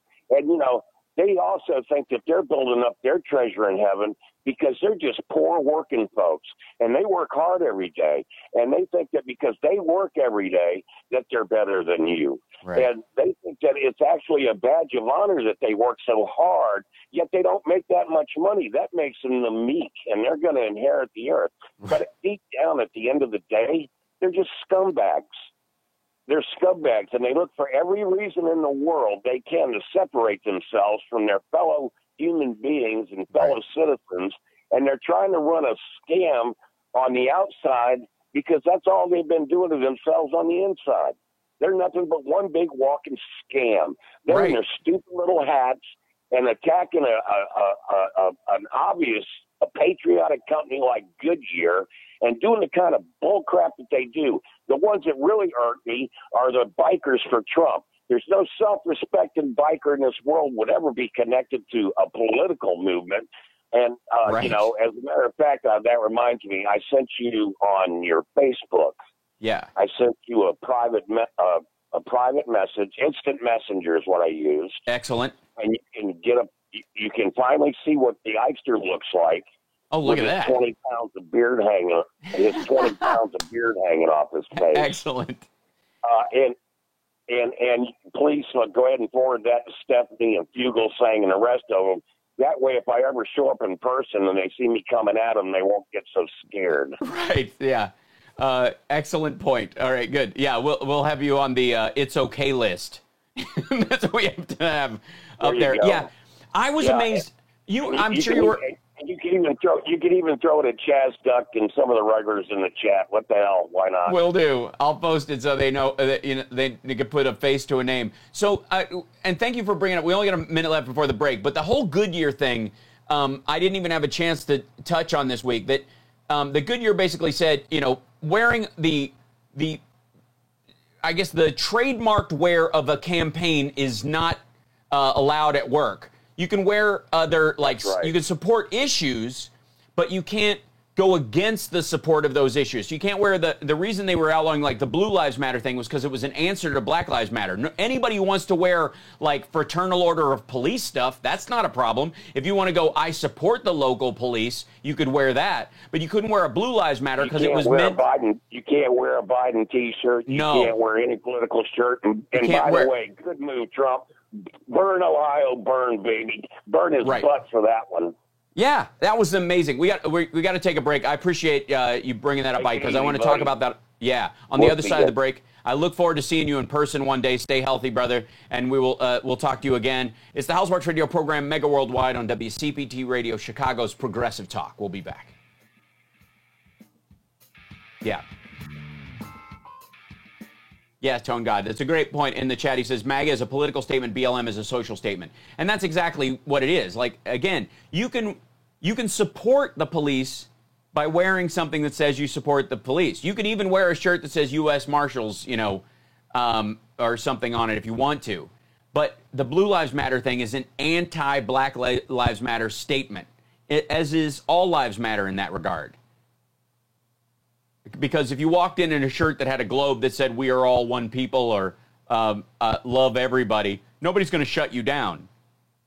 You know, I would even argue. It's curious if you. I think you could probably wear a shirt that just says "Life Matters," and you'd be fine. You just can't go in there and pick a fight with somebody who's wearing something to support stuff. It's so obvious. It is such an obvious thing. Goodyear said that wasn't part of any of their training materials. No, it was meant to be like a factory floor policy or something like that. But even still, all lives matter is the same as a good guy with a gun in my book. I see what you're saying. Yep. Yeah, there's a difference between stating your point and contradicting somebody else's point. And stating your point at work versus contradicting someone else's point is the difference. And if you can't tell the difference, then you don't really believe in your message. You believe in the concept of the other. Yeah, you could wear a coexist shirt, which would arguably be the same as All Lives Matter, and get away with it. Nobody would have a problem. The Goodyear thing is a QAnon bullcrap? That's interesting. Well, I mean, is there another message than QAnon in the Republican Party right now? I mean, what do you think deep state paranoia goes to? I'm just going to stick with all my concert t-shirts. A very, very good choice.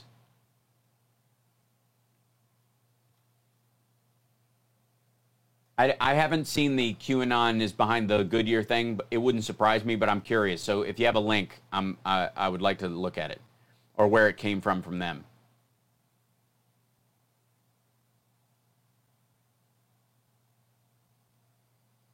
Maybe somebody who does Twitch regularly can explain to me the raid channel idea. Back in 60. Thank you.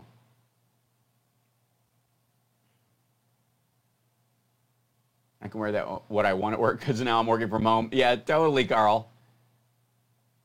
Hi, I'm Bradyus 101. Welcome, everybody, to twitch.tv/HalSparks. Thanks for coming. I appreciate it. There's 275 people, at least by my count, in here right now, which is nothing to sneeze at, considering a month ago we had 14 people in there. That's some growth. If I was using Trump math, I could say I've grown by 100,000 percentage points. Oh, posture check. Sorry. I am sitting upright. And by the way, to protect my posture, I got rid of my chair and I sit on the stool, which is green, by the way, which I got specifically in case I needed to do some green screen stuff and I could lay on top of it and look like I was flying. The Inviso stool. I'm Dick Kay from Back on the Beat, and here is the Mega Worldwide Radio Program with Hal Sparks. Welcome back. And by the way, we love Dick Kay. He's on after us on WCPT. Be sure to tune in. He's one of your greatest resources for local politics and information in Chicago and the Chicagoland area, which is, in many ways, even though I moved there when I was 14, Chicago will always be home in a lot of ways. I grew up in Kentucky. I've lived in L.A., most of my adult life because I packed up right after high school and went to school. But my gratitude to Chicago for helping shape me as a person and learn a lot of the lessons necessary to become a good middle-class worker in the entertainment industry, somebody who has a solid work ethic and shows up prepared, gets there early, stays later, and it is comfortable, pressing the flesh with fans in a way that I think people from other more highfalutin cities in some places never learned that lesson. Chicago taught me that lesson, and that the kind of blue collar attitude, even towards the arts, that Chicago has is invaluable. And so one of the reasons why my show is on through Chicago, besides the station is fantastic, is the fact that I love Chicago and I appreciate Chicago for everything that it gave me when I was 15 years old, trying to decide, if I could get into the arts and make it. And the answer was, yeah, nobody's going to tap you on the shoulder and give you the gift of being famous. You get to working at it, and eventually you'll get there. And that's the attitude of every Chicago improv performer, every Chicago comic, every Chicago actor, and every writer that comes through there, is that you do the work, and you'll get there eventually. Let everybody else dream about it. You know, you treat it like any other factory worker would. And you understand that every day on the job is not promised to you, and you'll deliver. And I think that's something that that the working class of this country has, that they deal with all the time. And for me, it's something that the Democrats have going on. And that's why I found so beautifully motivating the DNC this week. And we are about to roll into the RNC this coming week. And it is just going to be America as hellscape. I mean, if you look at Trump's speeches about what he perceives as the Biden plan, which, by the way, go to Joe Biden's website and read the actual policy positions. Then you can talk to me about what the Democrats want and open borders and all that nonsense. When you actually read the policy stuff, when you actually look at what the Democratic platform says, when you actually look at the bills put forward by Biden in his time in the House, the Senate, and as vice president, and what he championed, and then you put them up against the policy positions, then talk to me about how they want to hand MS-13 a machete so that they can, turn every city into Portland. I love how Trump's big fight right now is, if you elect Biden, America's future will look like America does right now under him. Nobody's working. Everybody's fighting for every scrap they can. Cities are on fire, and a pandemic is rolling through the country. If you elect Biden, it's going to look like, your window, which is an absurdity, because the Obama-Biden White House was confronted with a lot of the same problems that the Trump White House was confronted with. And they managed it and came up with answers, and some of it was difficult, but they managed to keep the country from, they brought it back from the recession and kept it from caving into another one. Whereas Trump came in with a flowing economy that was the greatest expansion in modern history, and scuttled it, basically, by getting rid of all the guardrails and being surprised when the car careened off the cliff. And this is the kind of government you would expect from a guy with 6 bankruptcies who cratered a casino in Atlantic City, and his argument was, well, people just don't like gambling anymore. Yeah, really? Tell that to Deutsche Bank, who gave you $600 million against the financial stability of the institution itself. All right, so yes, and I will be live streaming the Republican National Convention on my Twitter page, doing my regular stream that I do around that. Let's grab another caller. Who do we have, Devin? Next, we got Robert out in Florida. Right on. Robert in Florida, how are you? Hey, good, brother. Looking forward to tonight. Oh, God, it's going to be great. Sexy Liberal Show. I don't know how you're going to top. Yes, I can't wait. It's good to hear Ike's voice. Ike, man, you're awesome. I love you. That's right. One of these days, we're going to have a big round table with everybody. I'm going to, we'll do a big, GoFundMe to raise, the regular caller round table, and we'll just fly everybody in and have us all sit around a table after this is all over and we've righted the ship, and we can just, have a beverage and smile at each other. Yeah, but go ahead. Right. Hey, a little play on, him trying to sell you that you can only get worse with Biden there. I was just thinking when I was on hold, I was thinking, under Biden, you won't have any toilet paper. It's going to be long lines. It's going to be hard. You're going to have to stay. I mean, just give me a break. Right. Anyways, that's not trickling water. That's his argument. Trickling water. That washing machines and shower heads don't work because of something Obama Biden did. I honestly, that's the one that's, even the people who are watching him, who applaud like trained seals at nearly everything he says, there's always crickets when he gets to that point. And everybody's like, what the heck? I would just, can we cut to footage of the audience? There's 3 or 4 times in his recent speeches, too, where you can tell the audience is going, what is he? Yeah, go ahead.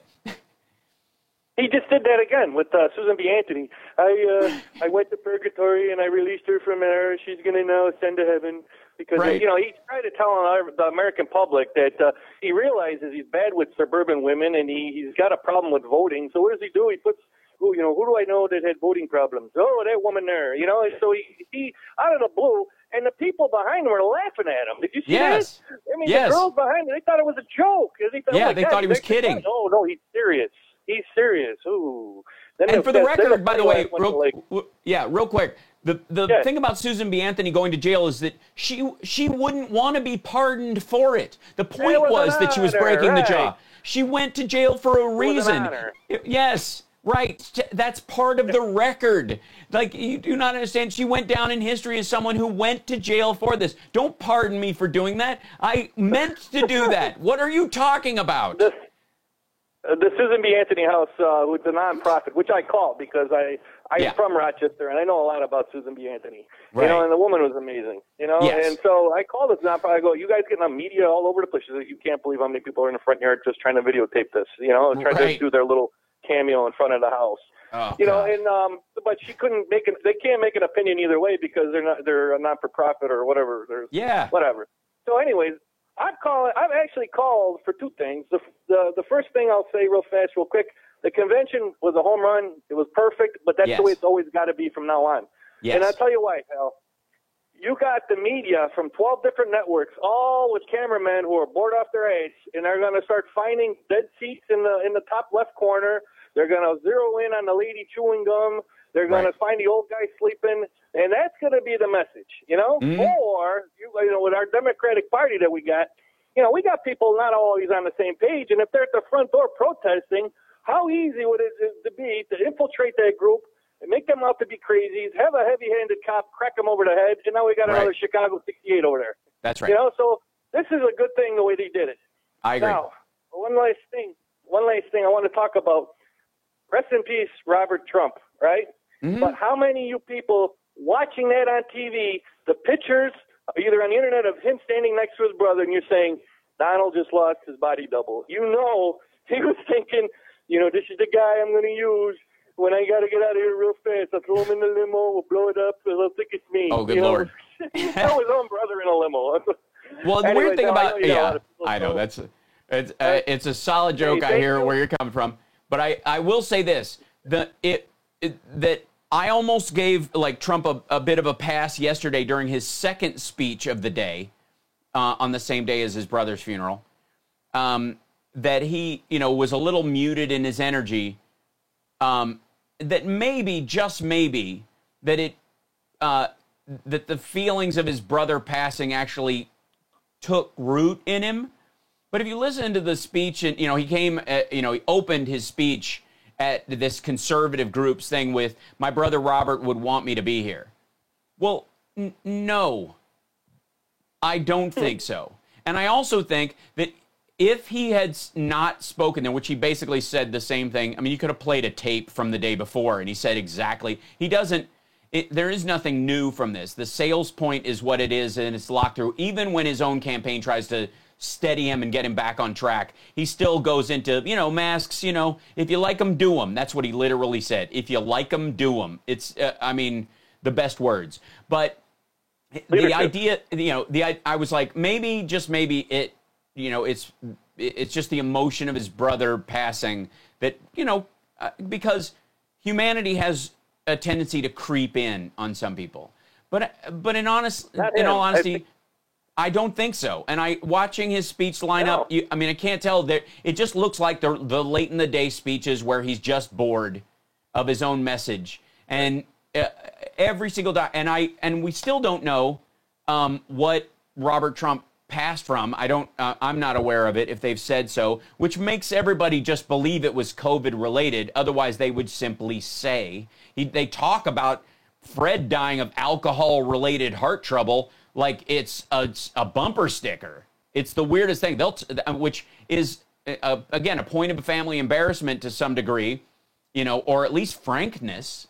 Going, frankly, we had a relative die of alcohol poisoning, or effectively, they'll talk about that, but they won't mention why Robert passed. And a lot of people, whether it turns out to be COVID related or not, leads people to logically conclude that the only reason they would hide it is because it eats against his own messaging that this is a dangerous thing. And especially going into, we got to open it up. I mean, my brother just died of it, but who cares? And his brother was younger than him. It's madness. So, anyways, appreciate the call, brother. We're into the next break. So, thanks for calling. And by the way, whenever you're on, when I'm on Steph, she's lightning with the calls. She can cut them off. I've never developed that skill or whatever. And so I always feel good. Robert and I will get to have a little conversation when you call in. And I want you to know that's not lost on me in those moments. So, yeah. Your thoughts here with you, and I appreciate that. Thank you. And Stephanie's awesome, too. I mean, she's got her thing, and that's it. That's how she does it. You go, That's right. That's right. Anyways, appreciate it, brother. We got to take a break. It's the Hal Sparks radio program, Mega Worldwide.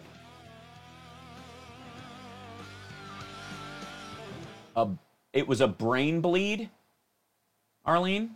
Is that what you're saying?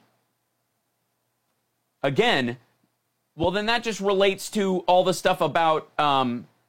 like COVID as a clotting disorder? I mean, they simply not test him because he doesn't want to be tested, and they're going to take that as the rule? He fell? Back in 60, Hal. Yeah, thank you.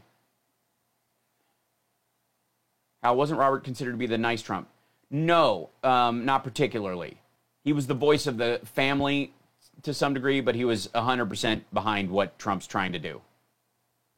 There aren't any, Fred was the nice one and he drank himself to death is the idea, is what people have heard. The other three are relatively awful, including, they were all engaged in that tax fraud scheme that Mary Trump talks about. That he's... thanks, Richard. I try to, incorporate that stuff, but I also, have a limited time to get my piece in during the week or during the day. So I often feel like I'm bulldozing, but at the same time, like, this is the window when I introduce my part of the conversation, and then people go out about their lives and factor that in, weigh it against whatever. Welcome back to the Hal Sparks radio program, Mega Worldwide. It's now time for the happy ending. Yay! Welcome back. Let's grab one of the happiest endings. Is we got 281 people in the Twitch chat room right now, which is an all-time record. And if we could hit 300, that'd be great. So if you're on Facebook or you're on Periscope, hop over to twitch.tv/HalSparks and just join us for the tail end of the show. It'd be lovely. And while you're at it, think about subscribing there, because it's one of the ways you can support the channel, especially if you're an Amazon Prime customer. Twitch owns them, so you can subscribe for free. You can and it tosses some coin to the station, to the show, and you no money out of pocket. That's a good thing, I would think. That's helpful. So anyways, one of the things that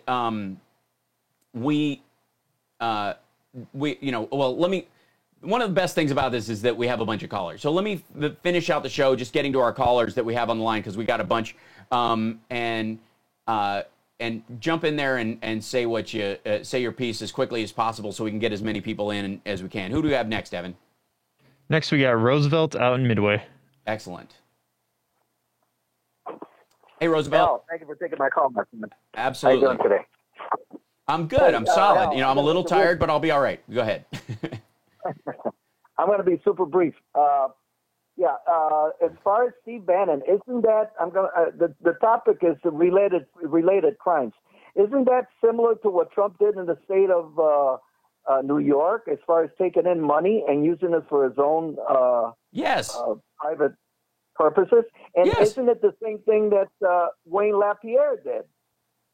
Exactly. That's what I'm saying. That's how they run. Right. That's how they exist as a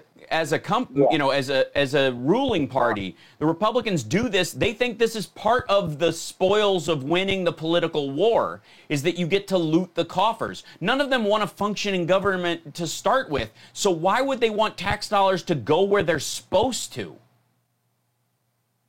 Yeah, and Hal, I believe we're in number 9 as far as the number of Trump swamp creatures. We have Steve Bannon, Roger Stone, Paul Manafort, Michael Cohen, Michael Flynn, Rick Gates, George Nader, George Papadopoulos, Trump himself because he was impeached. Right. Rudy Giuliani isn't Rudy under investigation Yes, also he is. for what he did in right, there you go. I mentioned LaPierre. And another one of his buddies is, let's not forget, Netanyahu out in Israel. Which is partly why he's playing footsie with the UAE right now and trying to use that as a win and use them as leverage against the Palestinians. He just gave I almost swore on the air. He just gave a ton of ground to the center in Israel, basically to keep the investigators off his back. He ceded some ground in this UAE deal temporarily, although largely to try and get them to no, he's moderating his views. So if we get rid of him, they might replace him with somebody even hardliner. So yeah, absolutely. This is a pushback for him that Trump is helping him with. And the second half of my conversation, Hal, I'll be brief, like I said before, is the double standard. Remember when they used to say about Obama golfing? That's where he's at right now. Trump is golfing. In the meantime, California is going up in flames, and yet doesn't do anything. And that's because they're not sweeping their floors, right?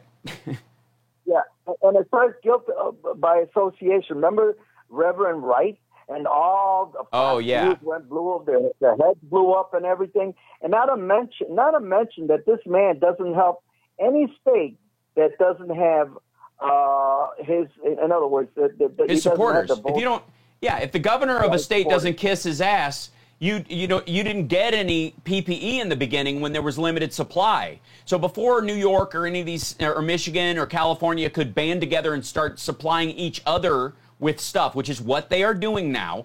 Oregon giving ventilators to New York, California helping out with a giant purchase of PPE and spreading it out across the country as a part of a governor's network. Before all that started, the U.S. government, the federal government, was the only place that you could get a bunch of this stuff in an emergency, which they were expecting this, in large number. They're basically flooded hospitals. Before they could count on that, from any other source, you had to kiss Trump's ass or you wouldn't get any. And he keeps going back to all the times when they had to kiss his ass as an example of how much great work he's been doing with the governors. Not the honest talk that they started having after they were able to get it from other sources. Because if you didn't kiss his butt, you wouldn't get the stuff. That's what it is. And in closing, Hal. Yeah. My props to Ike. I love Ike, man. We do too. Great caller. He's a great soul. Thank you for taking my call. Absolutely. Appreciate it. Thank you so much. Let's grab another caller real quick, too, so we can get as many in before the end of the show. Who do we have, Devin? Last but certainly not least, we got George on the south side. Oh, right on. Hey, George. Welcome. Thank you. Yeah. Good to talk to you. Since we're doing this quick, I'll be real quick. You got I think the tail of the show. So go ahead. Okay, political clothing and et cetera.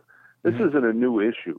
There's Supreme Court decisions on this that employers can regulate these kind of expressions of speech on company property. Right. There were cases that may, if my faulty memory is reasonably correct, that may go back to Gore and John Kerry, but certainly with Obama, where employees who had bumper stickers on their car for a Democratic presidential candidate and parked them on a company parking lot were fired for having that.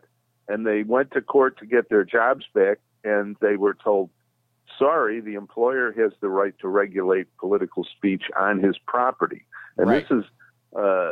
which is a very Republican-centered idea, real too. Nice for the Republicans for a long time, and now they're bitching about it. That's right. Absolutely. You're like so many of Trump's attacks go, in the against standard Republican stuff, not because he's had a change of heart or they've recognized the value of such a thing, but because now they're on the receiving end of it. It's not because of some sort of realization of the value of this kind of thing. It's, as a matter of fact, the Republicans were happy to use it as a cudgel when it benefited them. So, and the idea that he would attack Goodyear in Ohio, this Akron-based company that's been around for, over 100 and some odd years, simply because they said, no, you can't wear his campaign trademarked language on their property, because if they do that, they have to allow everybody else to do that. And that just, everything is so contentious right now that you couldn't even you wouldn't even be able to get people back to work on the manufacturing thing, because there'd be fights breaking out on the floor or people not talking to each other on the line in a situation where it could lead to safety issues. If you're not saying, oh, by the way, watch out, that thing might hit you in the head because you don't like the shirt they're wearing, if you're not fast on the draw and that kind of stuff, it's just ridiculous. Just get rid of it. Just understand. The funny thing is, normally Republicans would be all for this kind of stuff. That on private property or on company property, you can set standards for behavior. Uniforms, the ability to do stuff, it's crazy. But you're absolutely right. So I appreciate calling in about that. We've got only a couple minutes left. Was that the crux of your point? I don't want to step on anything. He just hung up. Oh, he hung up. Good. Okay, so I guess it was. So, and we're good on callers, right? We got everybody? Did we get everybody? Or do we have one more? That's everyone. Hell yeah. Excellent. Cool. So one of the things that allows me to wrap the show up with a real sort of genuine happy ending in that regard. And one of them is 312 Twitch viewers in one sitting. Again, we used to have 14 people in that chat room. Now there's 312. I want to thank you guys for going through the process of having to jump ship from YouTube over to Twitch for us. That means a lot. I know it's almost like learning an entire different website, and that could be a pain in the butt, and people try to use that as a weapon for scuttling all kinds of stuff like this, and you guys met the call. I appreciate it. The DNC was, I think, an inflection point for a lot of people. Biden's speech makes it really hard to argue the Sleepy Joe argument, which I still don't understand why he thinks that actually lands with anybody. I suppose when Joe is being serious, that he's not shouting, that's where he thinks it lands, not understanding that when you're empathetic with another human being, you're not yelling in their face a lot of times. But that speech put that to sleep. And the idea that the Democratic vision of America is dark, when they're really saying that, no, Trump is the darkness we're dealing with right now. There is a light on the horizon if we actually vote Democratic this time and clear out all these criminals, quite frankly. And the fact that the RNC is going to look like The Purge as a documentary is hysterical. I will see you during all that. I will see you next week. Thanks to everybody for tuning in. Thank you, Devin. We're so glad you're safe and healthy, and much love to your family and your uncle as he recovers. Appreciate you. Thanks so much. And we will see you guys next week. Everybody else will see you in the rest of the stream during the week at Twitch. Cheers.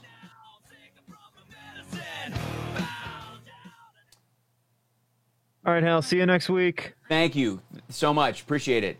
Yeah. And thanks for all your love. Absolutely, man. I'm just so glad you're okay, and I'm glad and keep us posted on your family. I wish them the best as well. So stay healthy. Keep that mask on, man, and we'll get through this. Take care. And a big love. Thanks. Yeah. Take care. Yeah. Big love to Johnny Million. He couldn't be with us this week because he's out with the wife taking care of business. So hold on. Sometimes I use the wrong mouse. It's nothing to be ashamed of. Well, not mouse. I use a trackpad, quite frankly. And I have to look at this. I have to. I don't know if you can see that. The writing on it is there. You go. It says Mac Pro on it because that's for the desktop. I have to have it separate from the one that works for the laptop because I can't run everything on one computer or smoke ensues. Smoke happens. But I'm going to sign off, by the way, end of this show today because I've got to do the Sexy Liberal show. Normally I would do a post show and we would hang out for a little bit longer, but I have to, we got the little cocktail hour gathering thing where we're going to be talking to folks right before, and we've got the show itself and then the post show, and I've still got stuff to do for that.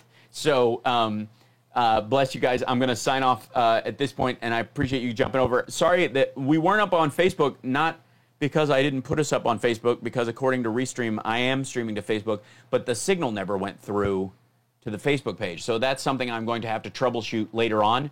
But thanks to all the folks on Periscope who jumped over, and thanks to everybody on Twitch for being here. I appreciate it. It did not affect our numbers. It didn't diminish at all. We still had great viewership, so it's terrific. Thank you, Rob. We have to we got to have another FaceTime soon. If we can schedule one this week, that'd be great. Now that I'm done with the prep that I had to do for Sexy Liberal, I can it'll take me 2 days to recover. The floor of my studio around me is hilarious right now. I mean, literally, like the stuff that's just laying on the floor, just everywhere. Like this, I'll just show you the mess of like this. This is my whole floor. Like, it's just absurd. Like, I have to clean all this stuff up just to get, it's because I've literally, the cats come in here and they're like, what the hell happened? Not to mention my desktop. It's ridiculous. And it looks like Carrot Top's crib. That's cruel. Can't stop lying. That is just, you cut me to the quick, sir. You strike at the heart of me. but it's because I'm fairly certain I'm the only one who did, How I Love Your Bumper music. I think that guy has talent. Absolutely. That's, by the way, if you mean the Johnny Million stuff, he absolutely does. Because that's, not Madhouse Desk. No. She's organized. So I'm going to go take a slight nap, probably, between now and the Sexy Liberal show, so I can be up and awake during that thing as well. And yes, there's some costume changes that will be part of the evening, as well as like camera overlays and all kinds of stuff. It is just whatever happened to Happy Song Banjo Singers.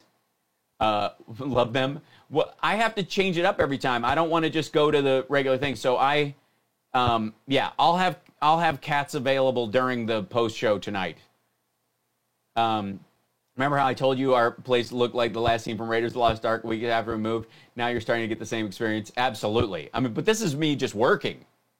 I have, how Rachel just lays paper out over the floor? I do that with sock puppets and wigs and Jesus. And understand this. This is me in COVID quarantine, not being able to have friends come over and be in sketches with me and stuff. There would be twice, if not 3 times as many of these things all over my desk and stuff. If I could use other people, if I had other people working with me, if I wasn't just shooting this stuff all by myself, it's nuts. It's a joy. I love doing this part of it, and that's why I keep doing, as much sketchy stuff. And if you noticed, as the Sexy Liberal show goes on, it's getting a lot more sketchy. There's a reason for that, because John and I are bringing in the big guns. John's making like short films, basically. His is like an NPR movie. I have to get some mooks, but only after COVID is over. So we'll do that eventually. You watch. Can't Stop Lying. You're gonna be exhausted once we get out of this, if you get a chance to do this. I look forward to the day when I can go, dude, come over. I need you to be in this sketch with me. That would be lovely. That would be a joy. So anyways, appreciate you guys and all the support. Thank you for subscribing to the Twitch channel. I know, like I said, I understand it's a big tech leap for some folks, but you guys are doing it so well. And thanks for the bits and the cheers and the channel points and all that stuff. I know that's new. It's new to me as well. I appreciate you guys doing it. Oh, dude, Rob, sorry, I don't know I called you Glenn Rob because your name's inverted on there. Rob, if you were anywhere nearby, we'd be Well, we'd be an HGTV show, honestly, on our own, I think, by now, if COVID hadn't hit. But on top of that, it would just be Prop Central. It'd be nuts. I need giant cardboard cutouts of your mooks for now. That's a great idea. Oh, my God, more puppeting. Christ. Anyways, we'll figure that part of it out. I miss shooting public access. Oh, God. That would be, yeah. Black Richie Rich, I would love that. I mean, if we had a gang to get together to shoot stuff, oh, good Lord. We could have a maker version of HGTV. I love that idea. I love that as a network, Rob. Seriously. Once people can be in the same room again, let's talk about making that happen. Holy smokes. At the very least, I bet you we could have like, I know G4 is coming back, the gaming network, and I know there's a tech aspect of what they're doing. Just saying. Maybe Discovery? Let's talk. It could happen. We already have Maker HGTV videos. We're talking about a channel. A whole channel. So I would move to Vegas for that. That might be the industry that Vegas needs. Yeah, G4 is coming back. They apparently that when they put inside baseball. You guys want some inside baseball? Remember G4 when it was fun and everybody watched it, and video games and video games are $1 billion industry, but suddenly the gaming network decided to abandon gaming and fell apart. It became like they were competing with Spike, but they were going to be like the upper class Trumpian version of Spike, where it was all about like high dollar products for men and stuff like that. It made no frigging sense, that leap. Spike, it would have made sense for Spike to create its own version of kind of like the metrosexual version, right? Yeah, they were going to make it was dumb. They were going to so G4, right as gaming, like League of Legends was starting to rise up, all this stuff was happening. Esports was really coming into its fore, and G4 decides to turn its back on gaming and become something else entirely. Okay, because we're on the off the regular radio, the asshole they put in charge to run that company, who made that decision, who started pushing it in that direction, was the same asshole who fired me from Talk Soup for improvising too much. No shit. Real talk. He got hired. He eventually left E because the new president replaced him. Thank God. Poor E while that was happening. And he moved over and got a job at G4 because they were like, well, gosh, he ran E for a long time. Yeah, poorly. Seriously. That's the dude that fired me from Talk Soup. And he went over to G4, and his big action was to turn G4 into a metrosexual product placement network. Right as gaming was starting to rise. Like, can you talk about the decision-making that went into that? Like, of course that's the guy who would make that kind of a decision. The same guy he basically made the decision with me and Talk Soup, ultimately. And by the way, Aisha walked into a rake because he was still running stuff. They were trying to get rid of Talk Soup. They canceled it with her on the air, not through any fault of her own. They were just trying to get rid of the show at that point because they were trying to move E to this thing where basically they could get product thrown their way. That was the whole plan. This asshole was trying to turn E into a thing where companies would just send him, like, he could tile his house and get new, like, basically outfit his lifestyle with cars and all kinds of shit because the companies would send him this stuff. And so when he moved over to G4, that was the game plan. Holy God. Like, and G4, I don't think they saw that coming. They were just like, he runs a blah, blah, blah, right? He ran E, we'll just, they know how to get shows on the air. It wasn't about the direction of the network. He'll just come over and make sure that our programming goes in the right order. It's not because of what he wants to do. And he literally just started firing people that knew what they were doing.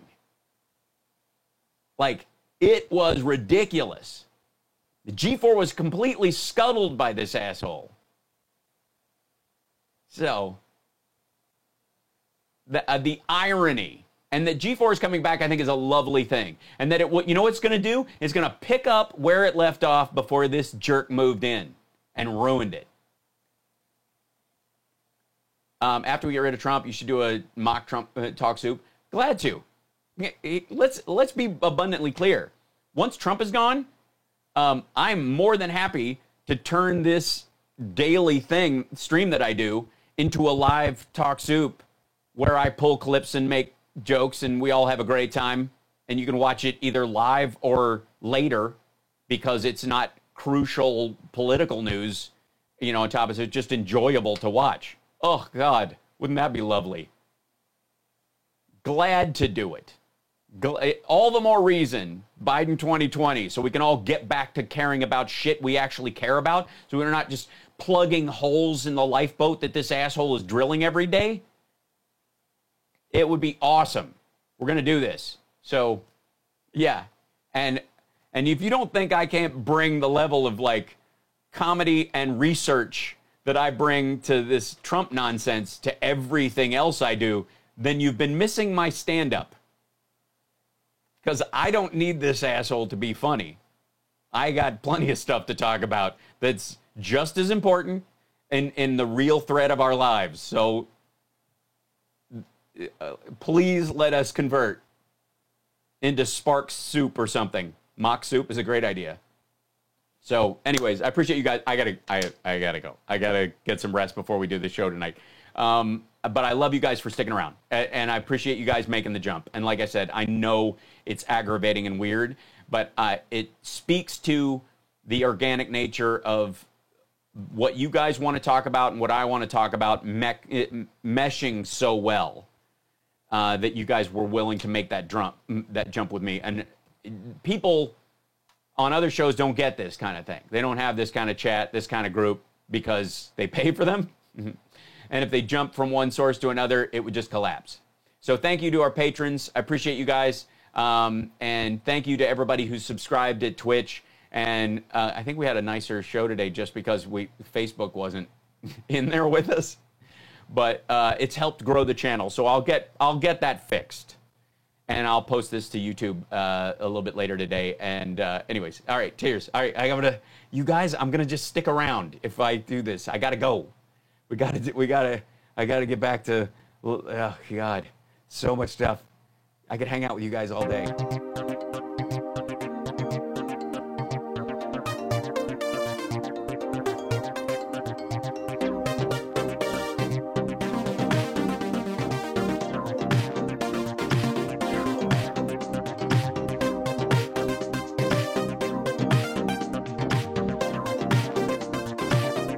Groovy.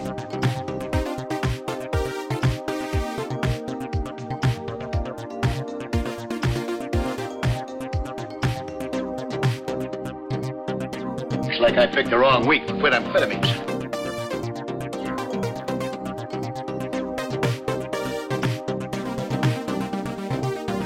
We're honored to have with us today our amazing Vice President, Mike Pence, and his wonderful wife, Karen.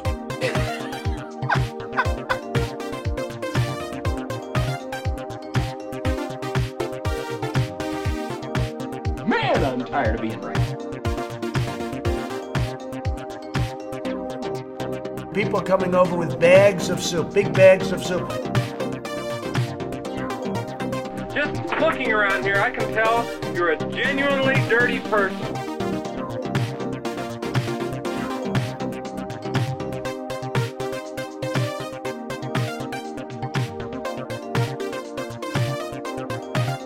I'm a dude playing a dude disguised as another dude.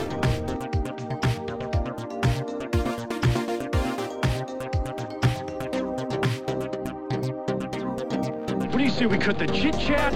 A-hole! A lot of very bad things are happening in Nicaragua.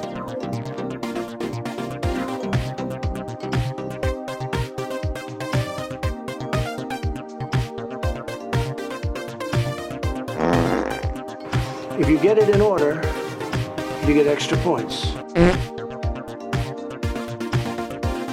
Soup for my family.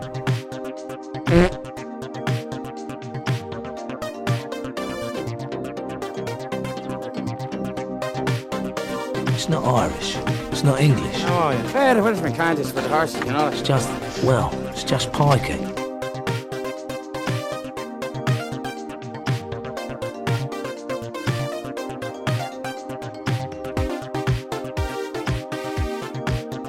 I'm telling you straight. It's my way or the highway. So anybody wants to walk, do it now.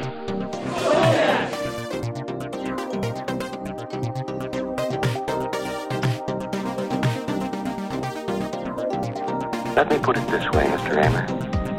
The 9000 series is the most reliable computer ever made. No 9000 computer has ever made a mistake or distorted information. We are all, by any practical definition of the words, foolproof and incapable of error.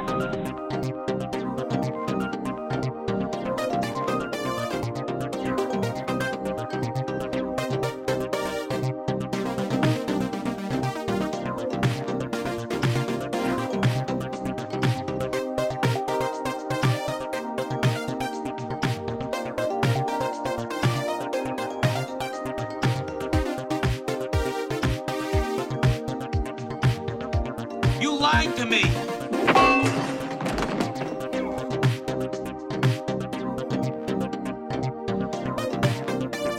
So that's the kind of fight it's gonna be.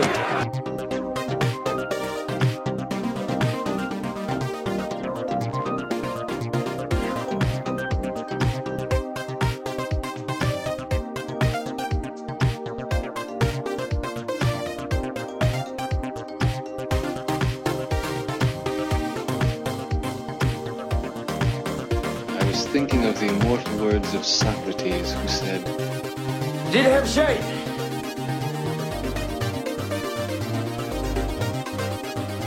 Stop breaking the law, asshole!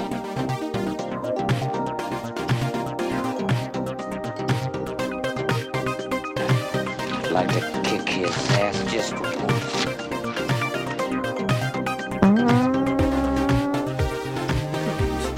Sorry, I farted. Take off, eh?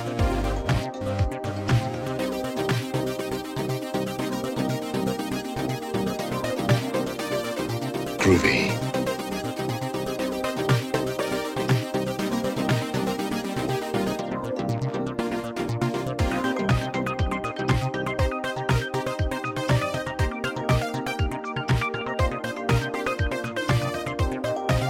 Nice. Nice. Not thrilling, but nice.